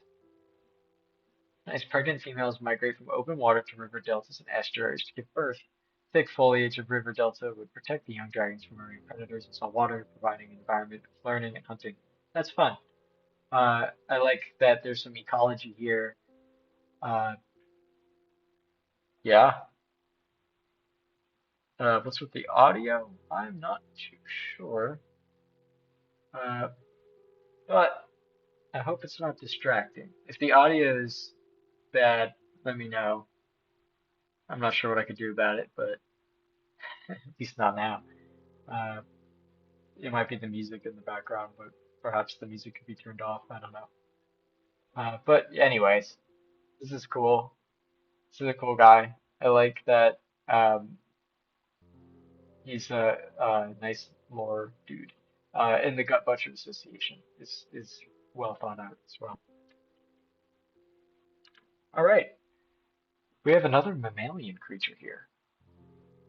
Or maybe it's oh well, it's still a dragon. It's a relative to the marooner that it is stated. It's a short spine, cervical ribs. Yeah, it's cool. I like how hefty it is. It's a water pouch. Uh, the limb anatomy is pleasing, especially on the front limbs. Um, it is nice. I like this design. It looks like something I could actually see in the ocean or see in perhaps a water park or a zoo. It's a that suffice to say, it's a realistic feeling animal. I feel like this would exist on some form of Earth. Uh, okay, audio sounds fine. Nice. Yeah, if it's kind of low quality, I think that's just because it's a stream. In terms of the audio, not the art. Of course, the art is not low quality, but I'm streaming, so it's gonna sound a little less polished than treated final audio. But as long as you can hear me, right? Anyway, great whale. Cool whale. I like this whale. Moving on. Fearsome. Fearsome the Red Hawk. Really great ecology drawings on the side. Grabbing something out of the ocean. The tremendous whalefish is getting just devoured in these entries. And I feel bad for him, but I find it hilarious. Uh, it's like the unintentional tremendous whalefish challenge, where how often can he get cut up and filleted? But look at that cool thing with the wings.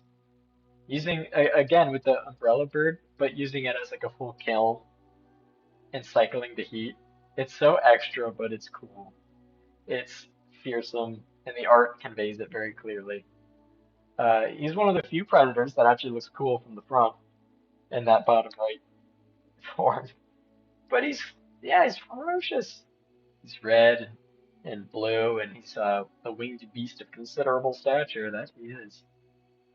This is really neat.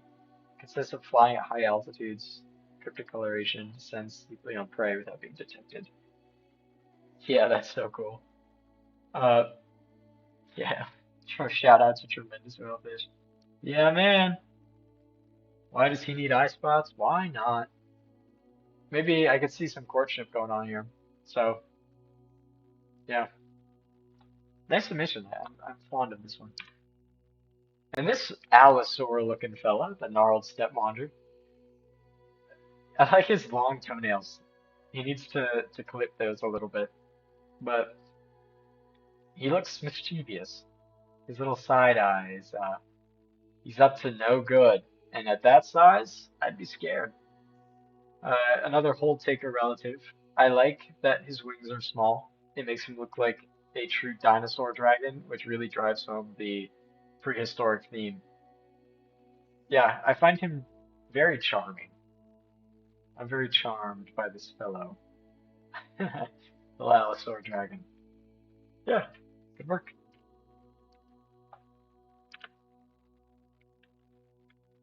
Let's see, this one is also very lovely. It has a fun drawing of it underwater, and as I said, I love to see the thought behind the reconstruction. The Mosasaurus, the prehistoric whales, the sauropods, the deer, uh, or whatever that is. Just cool. I like seeing your brain work through these things. It's probably the most fun part of this whole thing. Uh, yeah, see the skeleton shows this artist the features that led to the look. The size shows whale-like proportions. The dragon could probably fly, but only briefly before having to land. The fish-like skeleton at the bottom drew them to this aquatic design. That's a good thinking. The wings primarily function through what would be to aid it in swimming. The dorsal sails could also help it in swimming, but could be flattened, like the sheer winter.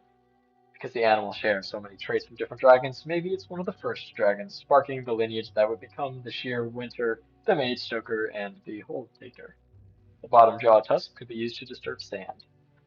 Yeah, I see it. I like it. Believable dragon. He's got pleasant sails.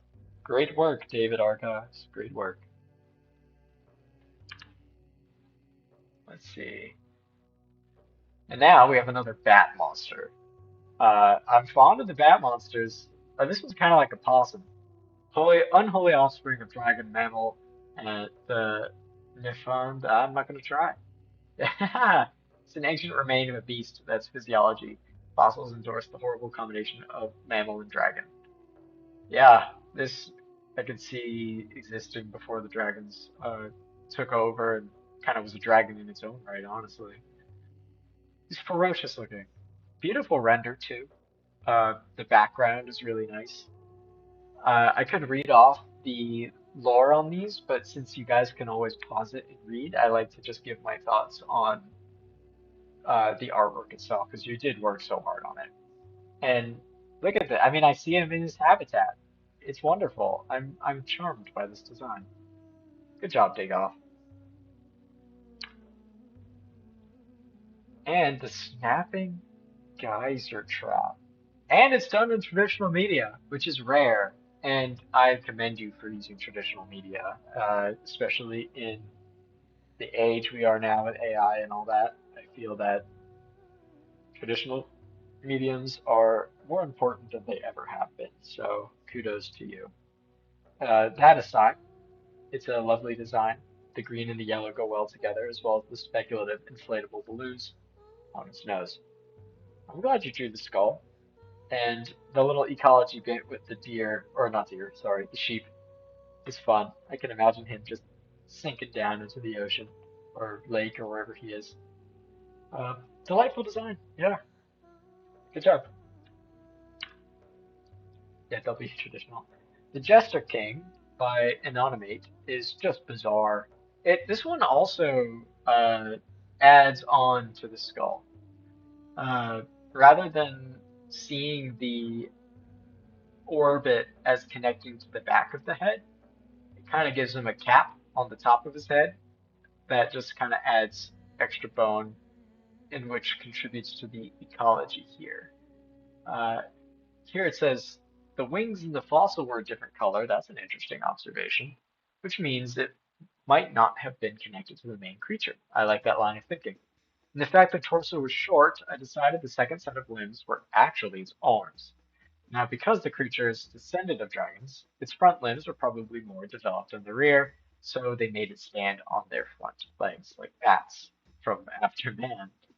Also decided that some of the skull is missing and added the missing part, including the actual eye and horns in gray.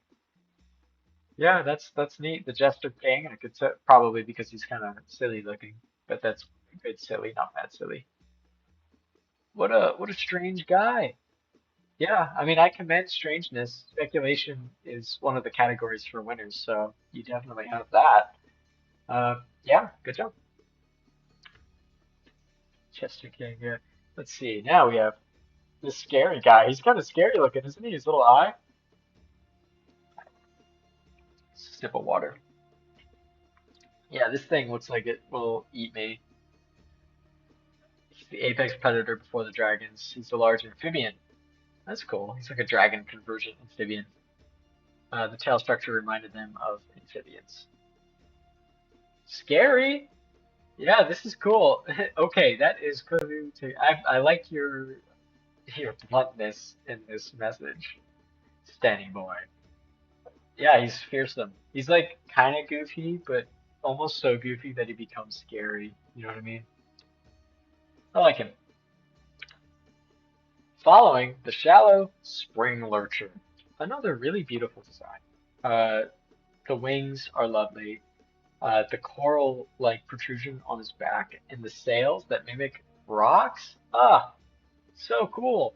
It's kind of like how you'll see the living island trope with sea monsters, but rather than growing plants on his back, he has like an extruding coral reef on his back. And I think that's an elegant middle ground while also giving your design some texture.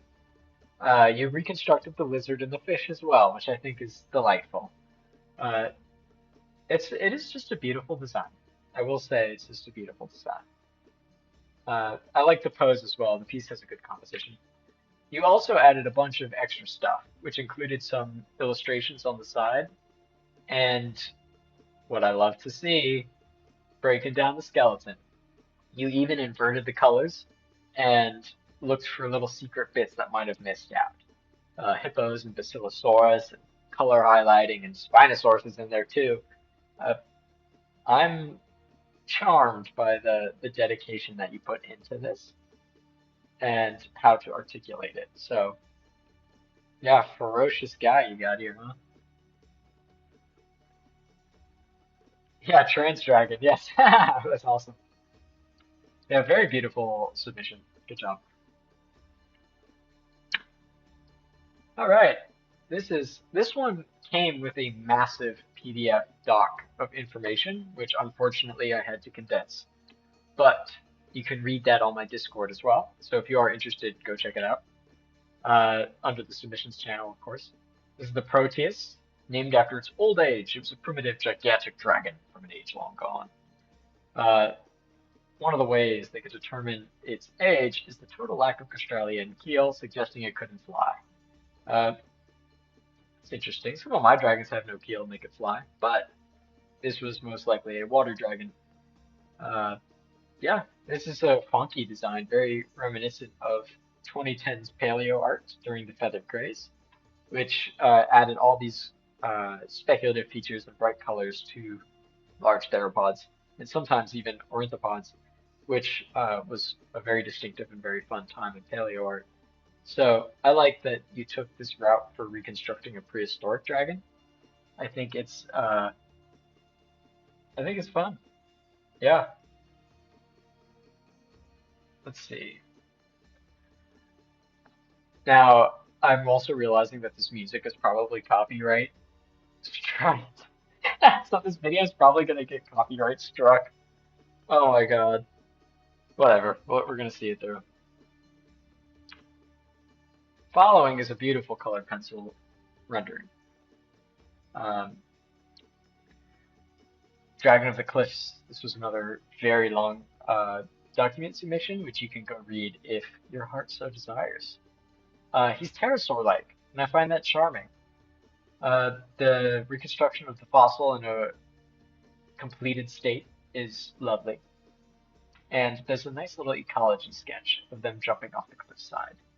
It's beautiful, and again, good on you for traditional media. Keep that alive. Uh, Everyone should always practice in traditional media, even if they work digitally. I like to keep that muscle flexed in personal work and just, make sure you don't lose touch with that. So, big kudos for traditional media here. All right. Now, this guy is pretty sick looking. A little reminiscent of the recent Black Dragon from Dungeons and Dragons 2025. But I love the Black Dragon, so that is a cool callback. Lots of cool ecology sketches. We have a poor young Kinsbane that's caught in the tar. Oh, poor guy. I was gonna get eaten by this guy, the Dragon Eater, now eaten by a dragon. I feel so bad for him. Yeah, this is a very ferocious looking design. I like the green and gray color combo. Very acidic, very ferocious, very D&D. Uh, I'm I say that as a big D&D fan, so that comes from a good place. Uh, yeah, I'm just kind of like I can't like look away from the design. I think you did a great job here. The egg as well is a great touch that I haven't seen in any of the other submissions. So bonus points for uniqueness on this guy. Yeah, Black Dragon, dude. Very Black Dragon, but again, cool. All right. Following is this big stretching dragon, and from artist Kenji, came across this giant mysterious specimen. Ink is cool. Again, traditional media. We love to see it. Uh, I like the scale work. The pose is fun. He's got a nice twist to the neck. 30 tons. Similar ornamentation of a bloodletter. Has two horn structures protruding from its chin, which were possibly used for courtship and combat. This is not meant to be a completely scientific take on the dragon. Fascinating. I love how you can see the copy paste from Discord on the bottom says edited Saturday, June 6th. Ha! Well, whatever. But yeah, this was a fun entry. Okay. Now this one's really cool because it's like a bisection.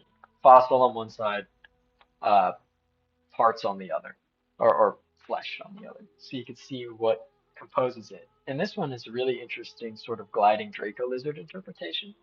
I've seen none other like this. So big unique points there. Uh, Based on frogs and Draco lizards, inspired by its long legs and long ribs. For the life cycle, it took inspiration from turtles. They start off small forest creatures, and later they switch to an aquatic giant using the same rib membranes to float. That's so cool. Goes from a Draco lizard to a Leviathan. Love to see it. This explains this specific specimen was probably perished in a flooding of its river home, explaining how it was preserved and permineralized. Also explains the many other creatures. Yeah, I'm satisfied with this entry. I think I could picture its ecology clearly in my head, and I think he did a lovely job. All right, following up is probably one of my favorites, just anatomically. It's elegant and powerful, Chronosaur-like. The great reef trawler. It's an extraordinarily large sea dragon. Uh, Side to side swimming motion, it sweeps the jet across. Ooh, it jets out from its mouth and uses its chin as a. Oh, yeah, I see. Beautiful correlation with ecology and ability. It has a water jet ability, which evolved specifically to help it forage for food, rather than just how to kill people. So really nice, very elegant.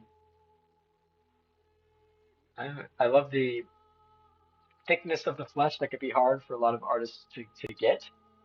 Uh, the heaviness of it. I'm taken with this design. I think it's beautiful. Yes, I'm sorry. I'm just kind of looking at it. Yeah, good job on this one. All right, following, we've got the old lady. It's a gigantic mammal from an age long gone. Reconstructions vary, but land on a seal body or seal-like body uh, with strong limbs. It drags itself out of the water and onto rocky islands covered in sea moss. The pointed teeth suggest a diet based on slippery prey wrangling ancient sea monsters. Yeah, that's cool. It's like a sea bear. The old lady is given by archaeologists that found the skeleton because along with it were a number of fossilized eggs. Cool. Yeah, it watches over its descendants and it lays eggs. That's a cool monster right there. The polar bear. Let's see.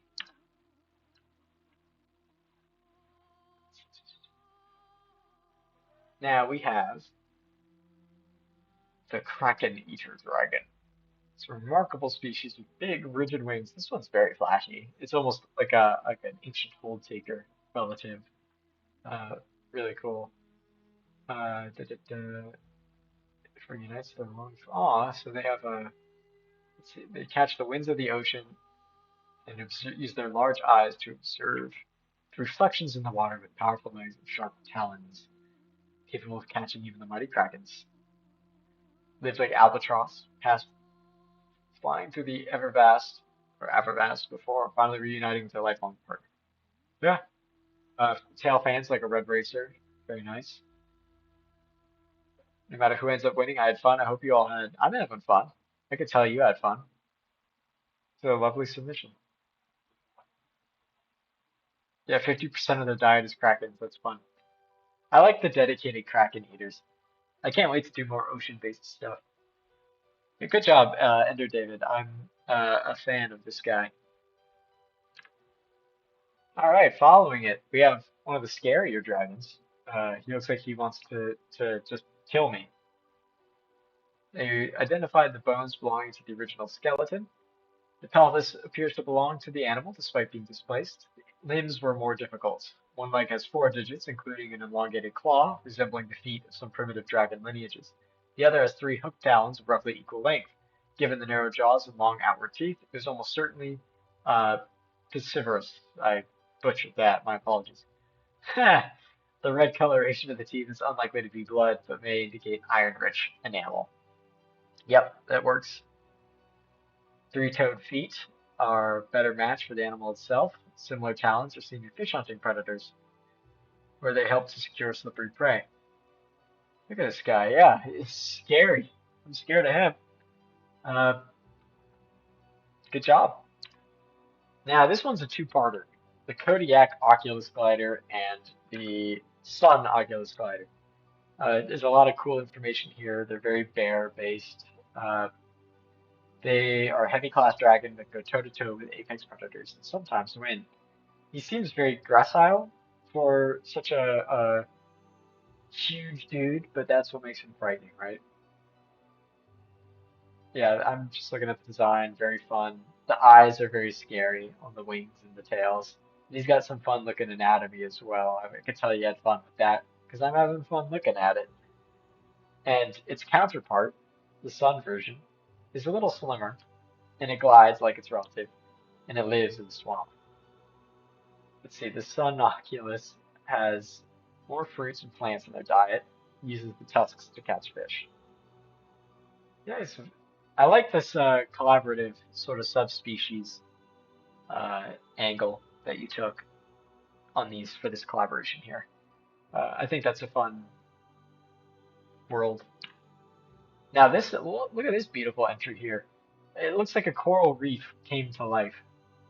And we get the return of the tremendous whalefish. Ah, so tremendous. This one, however, is not dead.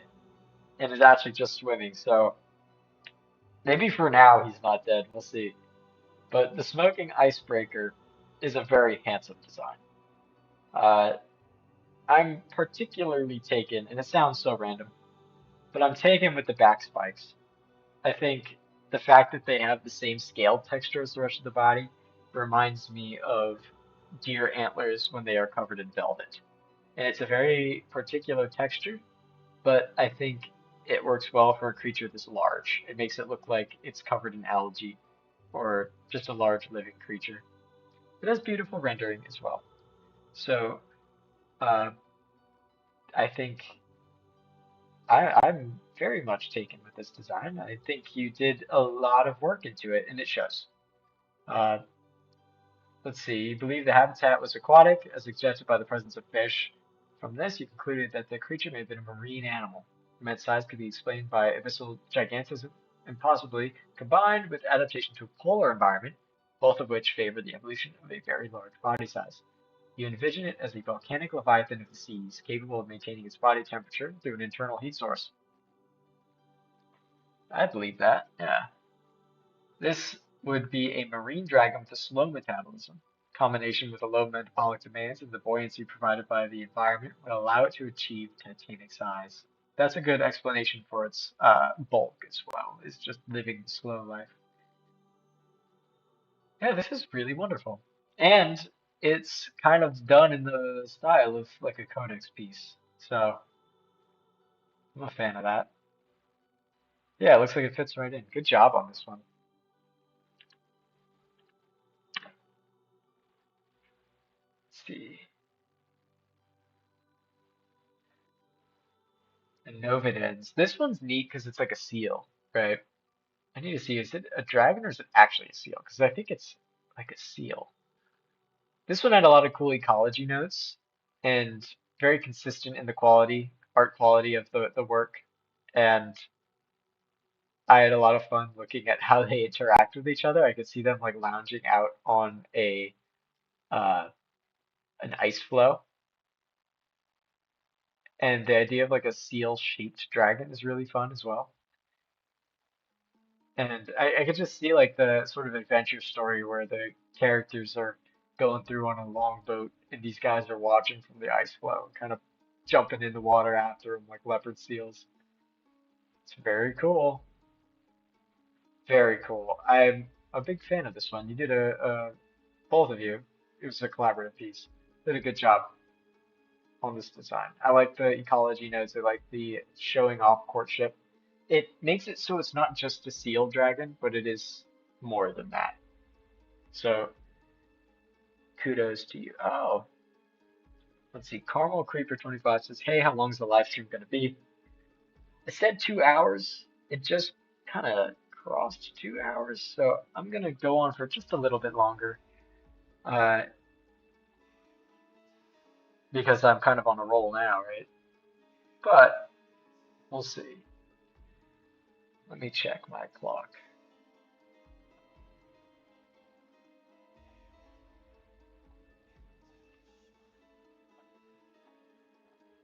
Yeah, Puffin Seal. Yeah, this is a very fun design. Let's look at this one real quick. A coastal dragon in the seas that uses its large wingspan to glide and slice through the air. Yeah, it dives down and snatches fish. Beautiful.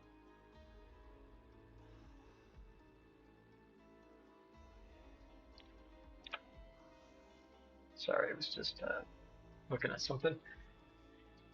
Yeah, this is a lovely design. It's simple, but it's effective and it gets the point across. The long legs are really fun as well as the tattered wings. I think you mentioned in your design that you this is your first big detailed monster drawing, and for your first detailed monster drawing, you did a great job. So be proud of yourself, pat yourself on the back. All right, and we have this serpentine fella. Uh, the bone after finding the bones of the coastal mariner, a wyvern related to the black mariner, the locals have retold about the findings before official release of papers exaggerating the Leviathan to be bigger than mountains, with its teeth alone being bigger than the largest sea beasts of today. They were quite amused when the beast turned out to be smaller than its modern equivalent, and thus to Oram became a local slang to exaggerate beyond the reasonable. That's kind of fun. I like that it like has a sort of anecdotal story attached to it that extends the artwork beyond just a reconstruction and into something else. You had a day to make it. Looks like the Black Mariner, but as you established, that's kind of the idea. Uh, yeah, I like that it's a small creature that was exaggerated to be big and became an anecdote. I think that's the highlight here. Uh, yeah, good job.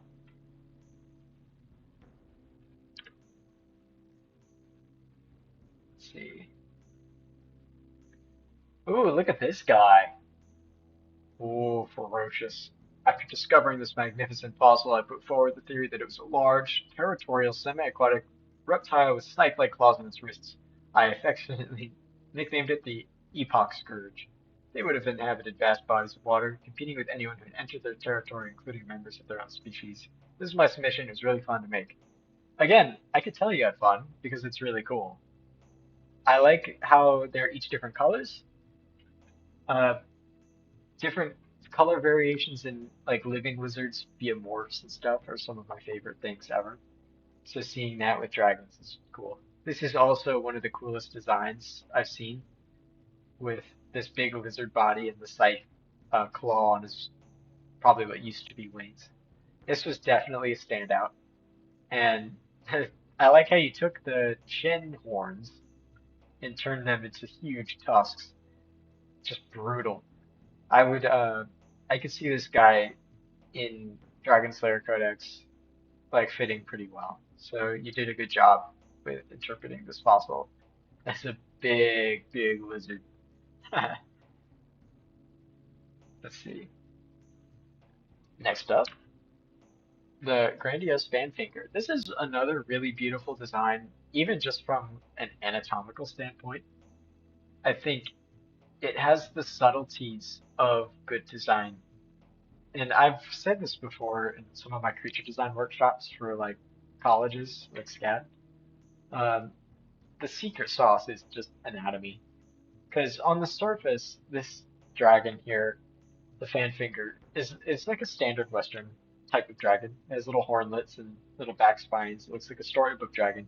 But at the same time, it doesn't, because it has very particular shoulder anatomy, chest anatomy, uh, vertebrae on its back anatomy, and toes that look like dinosaurs.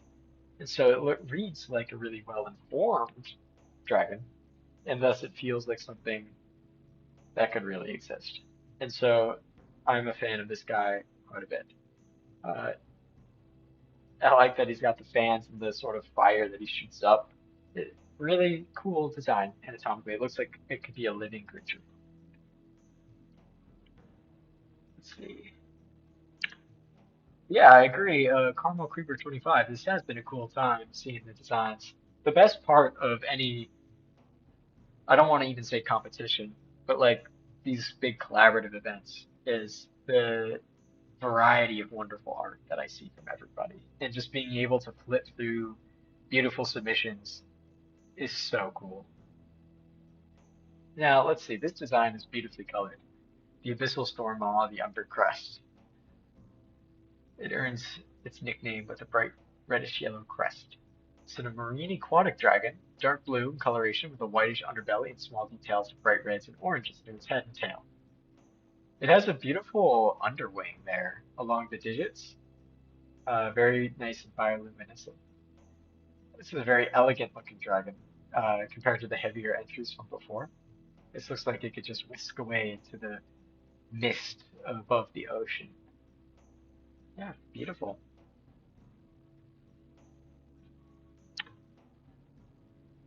Let's see. Now, the Joustmaster by Nova, another one of my mods. This is a cool guy. He looks very prehistoric, very vintage prehistoric, which is fun. If you've ever heard the term Slurposaur, I believe it's called, uh, it refers to in ancient paleo media, they would just kind of take a crocodile and like put a sail on its back, glue a horn on its head or something. And he reminds me of a Slurposaur in the best way. He has the display fins. He battles for dominance and earth-shaking battles. Yeah, he looks like he crawled out of the primordial soup. which he literally did because he's a coastal dragon and among the first to return to terrestrial life. Uh, its gigantic size, it is entirely terrestrial, not been so for long. Yeah, Nova, cool guy. I'm a fan of how he's kind of like a classic fantasy dragon, but like more dinosaur. Yeah, he's cool. The Gular armor is a good catch, which the fossil definitely has. All right, and another aquatic beastie with really, I want to say, soft rendering.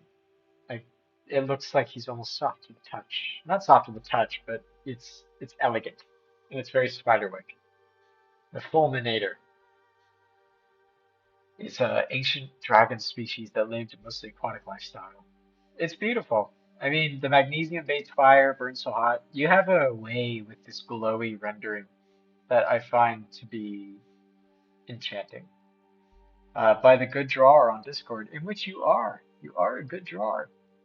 I'm very much liking this guy. He reads like he'd be large and formidable, but gentle and maybe like a large whale.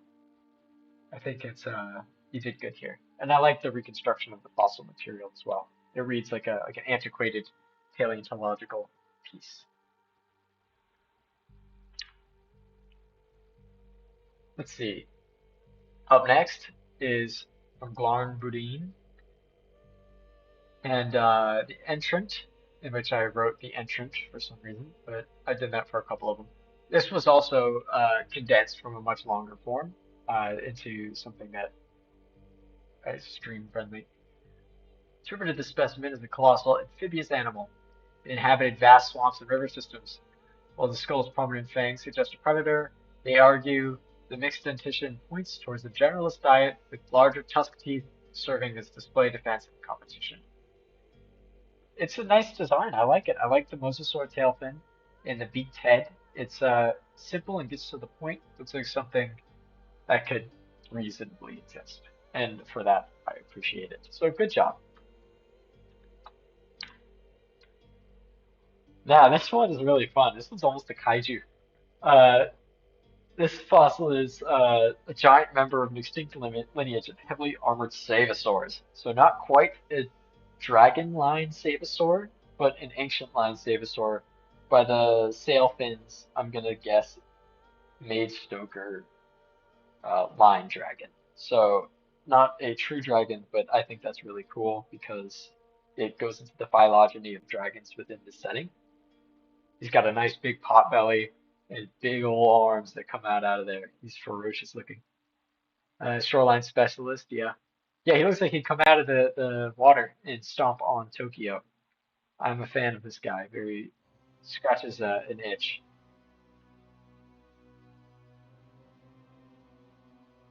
All right, let's see. Now this one's really cool. Uh, Wildly different interpretation from what I've seen. It's like a really neat ground sloth crossed with Paraceratherium crossed with Andrewsuchus, not Andrewsuchus, Daedon. Just cool. Uh, yeah, the Great Whaler horse. It's cool. It's like a one of those ancient horses. It can be based on marine fossils found in the same formation. Use their powerful claws and forelimbs to grapple and haul leviathans to shore. Rhinoceros-esque hide is depicted with stems from the presumed presence of osteoderma found within the holotype specimen, as more surface area to aid in thermal regulation. However, scientists have argued that the loose folds of skin would have likely not been needed if the animal was indeed semi-aquatic, which is presumed due to the animal's pliosaur-like dentition. This is neat as all hell. A massive mammal that lives on the shoreline like a sea ogre of sorts. Really neat. Uh, very distinctive creature here, a standout among the entrants. And I like his dewlap. Following the Titanic Wingraker. Ferocious looking design. I remember seeing in the whip discussion post, you really put a lot of time into uh, the scales, and that shows. Uh, See, he's got back the animals armored, most well protected. I like his coloration. It's very natural coloration. Feels like a real animal. I like that you chose to give him a massive tail, because all good monsters have a massive tail. Let's see. Fire resistant biomineral, which is fire resistant and can withstand temperatures of 1,000 Celsius. Yeah, cool. This guy is ferocious. I like the variety of scale types, large square scales on the hip, feature scales on the arms, smaller scales where he's flexible on the neck. This is a very elegant submission. What I like the most about it is that the big square scales and the overlapping folds of skin bring to mind a castle wall, which reinforces how fortressed this guy really is. So, good on you for a good design. Let's see. Up next is by Pompous Toad. It is this. See, the entrant reconstructed the fossil as the Vermilion Merc Lunge, a gigantic swamp dragon, a distant relative of the Tide Baron. They envision it as an ambush predator from the swamps of Sorrowwood that hunted enormous prey by concealing itself between the mud. One of the more unique ideas is that the long appendages of the lower jaw function as plant mimics, allowing the dragon to lure herbivores within striking distance. The reconstruction also interprets the animals having powerful dipping forelimbs, a long serpentine body, adapted for movement through wetlands. Uh, they suggest it may still be alive today as well.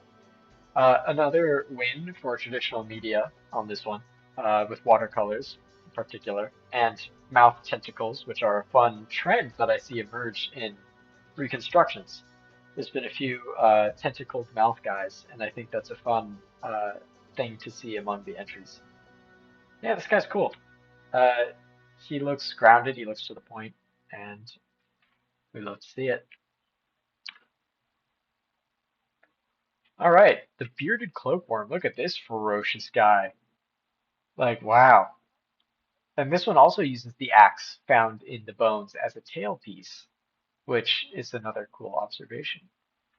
The bearded cloakworm is semi-aquatic, found in flooded forests. Rather than pursuing prey over long distance, it is envisioned as an ambush predator that spent much of its life concealed in shallow water. One of the most distinctive ideas is its interpretation of the wings. Instead of serving as flight structures, they are broad, membrane-like surfaces used for underwater locomotion, allowing them to move like a manta ray. They propose a unique hunting strategy involving a reactive copper-rich secretion delivered through the bite, igniting when exposed to blood and causes severe secondary injuries. Cool. What a ferocious looking guy. Uh, Specialized wetland predator relied on stealth. I'm glad he's extinct. I also want to take a second to say that the coloration is wonderful as well. Fierce but natural, and that's good. Yeah, this one also feels like a right at home is a Codex Dragon. Good work here. Let's see. Oh, we're near the end of the stream. I think we might have actually be able to do it all in one go. Huh. Anyway, this guy is crazy. Uh, in a good way, crazy. Uh, he has got, I don't even know where to start. Antennas, toothless ears.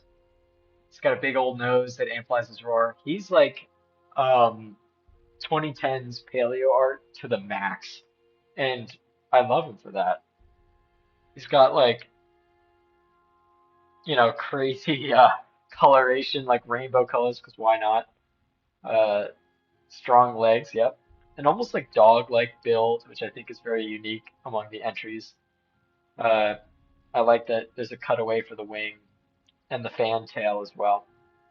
It's just so strange, but it's strange in a Dino Kairos way, as I mentioned before.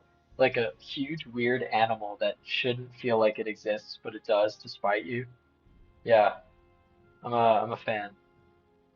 This guy's so crazy. Yeah, mythological vibes. Okay, and this one, oh my God, we're almost done with the stream. The Whiskered Thalassa Drake. Uh, let's see.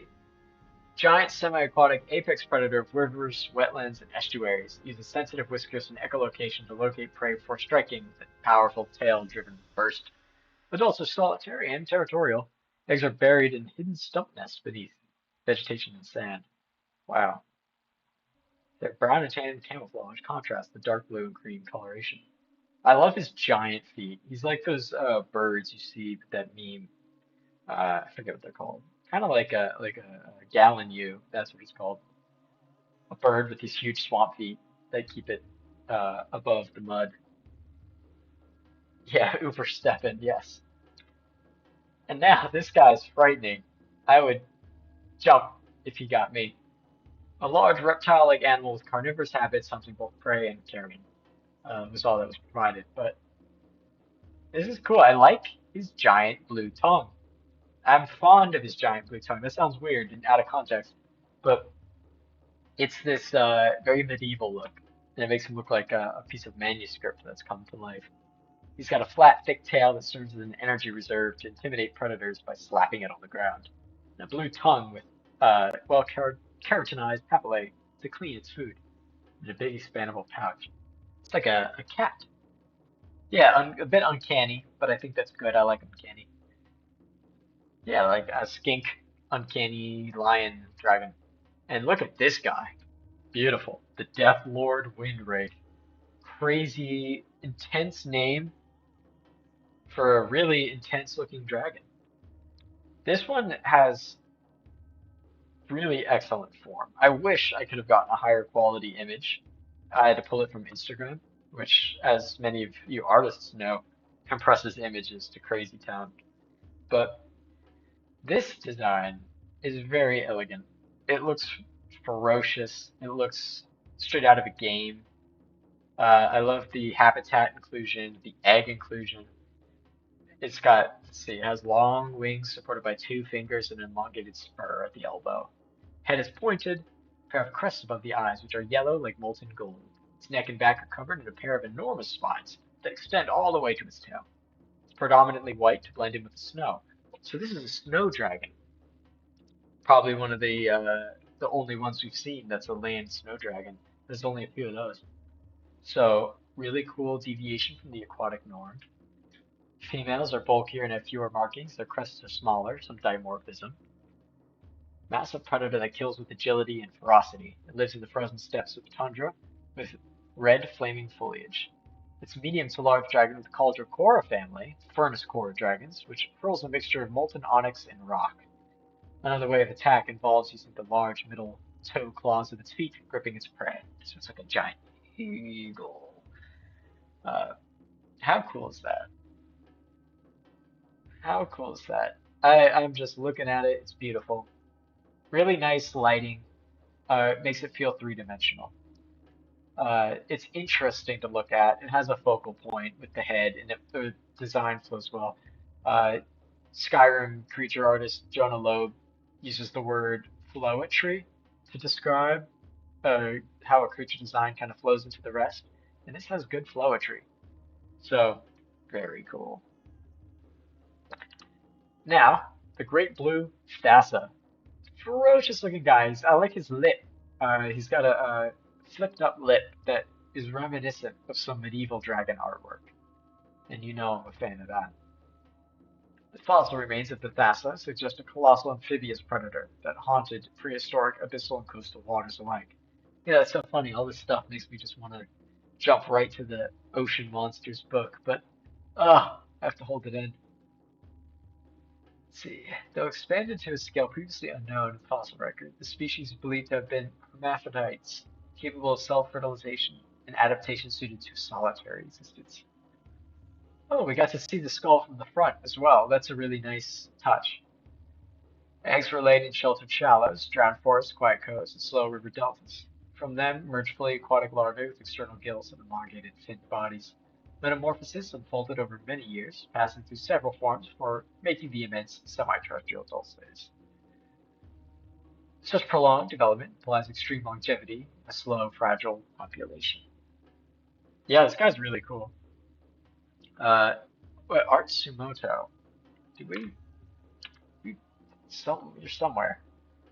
Uh, anyway, as an apex ambush predator, the Thassa has hunted large prey, megafaunal fish, and shoreline giants, striking from concealment with sudden, overwhelming force.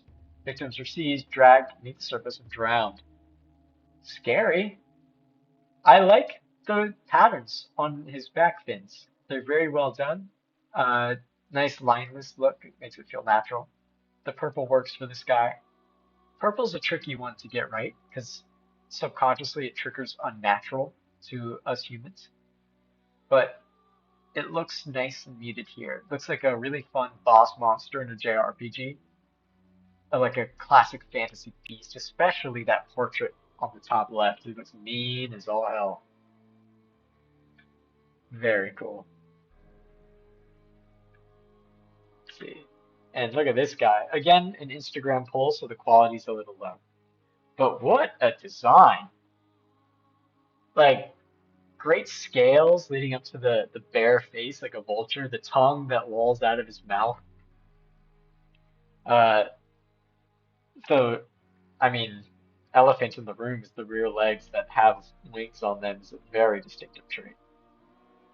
This is a cool monster. Recent excavations have unearthed the remains of a tremendous and bizarre reptilian leviathan, the malevolent marauder, yeah, I guess. Marauder.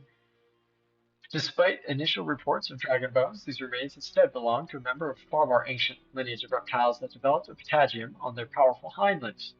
While this gave the creature an entirely unique style of flying, and its ungainly posture would have made it cumbersome on land. This, coupled with its eventual death amid the bones of other animals, had led scholars to believe this beast was predominantly a scavenger, soaring atop the vast hind wings in search of refuse left by other ancient predators. The head is really well rendered out, I do have to say. Like the tongue feels like it's physically in the mouth and lolling out the side. Uh, Gorgeous design. It's simple, but it works, and the rear hind wings really push it over the edge into something really cool. Yeah, if Caraxes didn't skip leg day, yeah, man.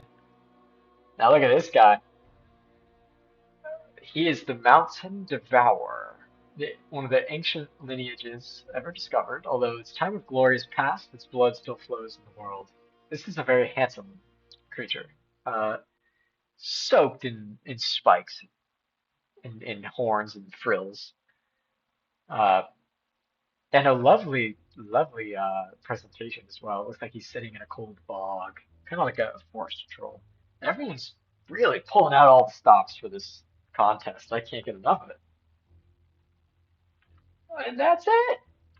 That's the template I used for uh for all these entries. But I think we've reached the end, guys. I'd have to do a check to see if I got everybody, but I do believe I did get everybody, or at least most of everybody. Wow, we did it, everybody. We went through the entire thing, and this is going to be so hard to find a winner for. I have no idea how I'm going to choose a few. Well, thankfully, there are four categories, speculatively following the prompt, all that good stuff. So I will make a follow-up video. This is a live stream, so the follow-up video will be more curated, more tight than this sort of candid stream. And we'll announce the winners, we'll announce the runner-ups, we'll talk about what the creature may really have looked like, if you like. And it'll be a good time. I'm thinking if I can get it out this time next week, that would be ideal. We'll see. Uh, yeah, I mean, I have my books on BackerKit, and that's not a plug, but that's just a. I'm going to talk about the backers real quick. I've distributed their ebooks. I've, um, if you're a backer, you should have gotten your ebook. And the D&D stat books are coming soon, very soon. So keep an eye out for that. Can't wait to play those guys. But I think let's see, like Big Al, Art Sumoto. If you didn't see yours, could have sworn I had yours in here. I'll have to rewatch the video. If not, then maybe there might have been a couple I missed, in which case I'll have to go back and see. Creature Designer 55, yours might have been buried somewhere. I could kind of find it and we could talk about it. But um, let's see. Trust, no matter what though, if yours was not included in the stream, it will be judged along with the other ones. This was just all the stuff that I could find and gather into a PowerPoint. So fret not. I'm gonna do another scan through all of the submissions channels in the Discord, social medias, the YouTube uh, channel, community tab. Everybody's gonna get their submission reviewed, and we'll have a chance to win, and it'll be a good time.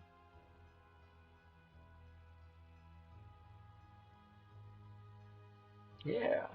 Yeah, reading through the comments real quick. Everyone's art was so tough. Yes, I agree. I agree. I'll show some runners-ups on the next video. I'll see if there's a substantial number of people whose design went under the radar, then maybe another live stream is warranted. I'll have to kind of do a cleanup run and see what's up. There were 112 of these in here. Woo! I can't believe we got through it. Let's see. Oh, you had to put the art into the Cool Beasts Here channel. That must have been why I didn't see it. Uh, if it was in submissions channel, I would have seen it. Um, I'll have to go take a look. Yeah, put it in the Discord server. Yeah. Good job, everybody. I think we've all deserved a well-earned rest. Uh, make sure to watch the video again if you missed it, or if not, I'll have to go find it. Again, sometimes, especially if it was posted on social media, it can kind of hide under other posts. So if I missed it, trust me, I will find it, and it will be added to the pool of submissions. I want to make sure everybody gets an equal chance, especially we put so much work into beautiful artwork, and it is appreciated and it is seen. Yeah, thank you for giving me a platform to show your work. Of course, I think there's so much talent in this community that we fostered here, and any chance to do these art quote contests end quote are just really an excuse for me to show off all the skill that you guys have. And so, thank you for putting so much time and effort into beautiful drawings that I can look at and like nerd out over and share with the rest of the community. Because that's what it's all about at the end of the day, isn't it? Yeah. All right, let's see. I think it's about time to wrap up the stream. See if I can open up Streamlabs. And we're going to just end it. Well, thank you, everybody. You are the best.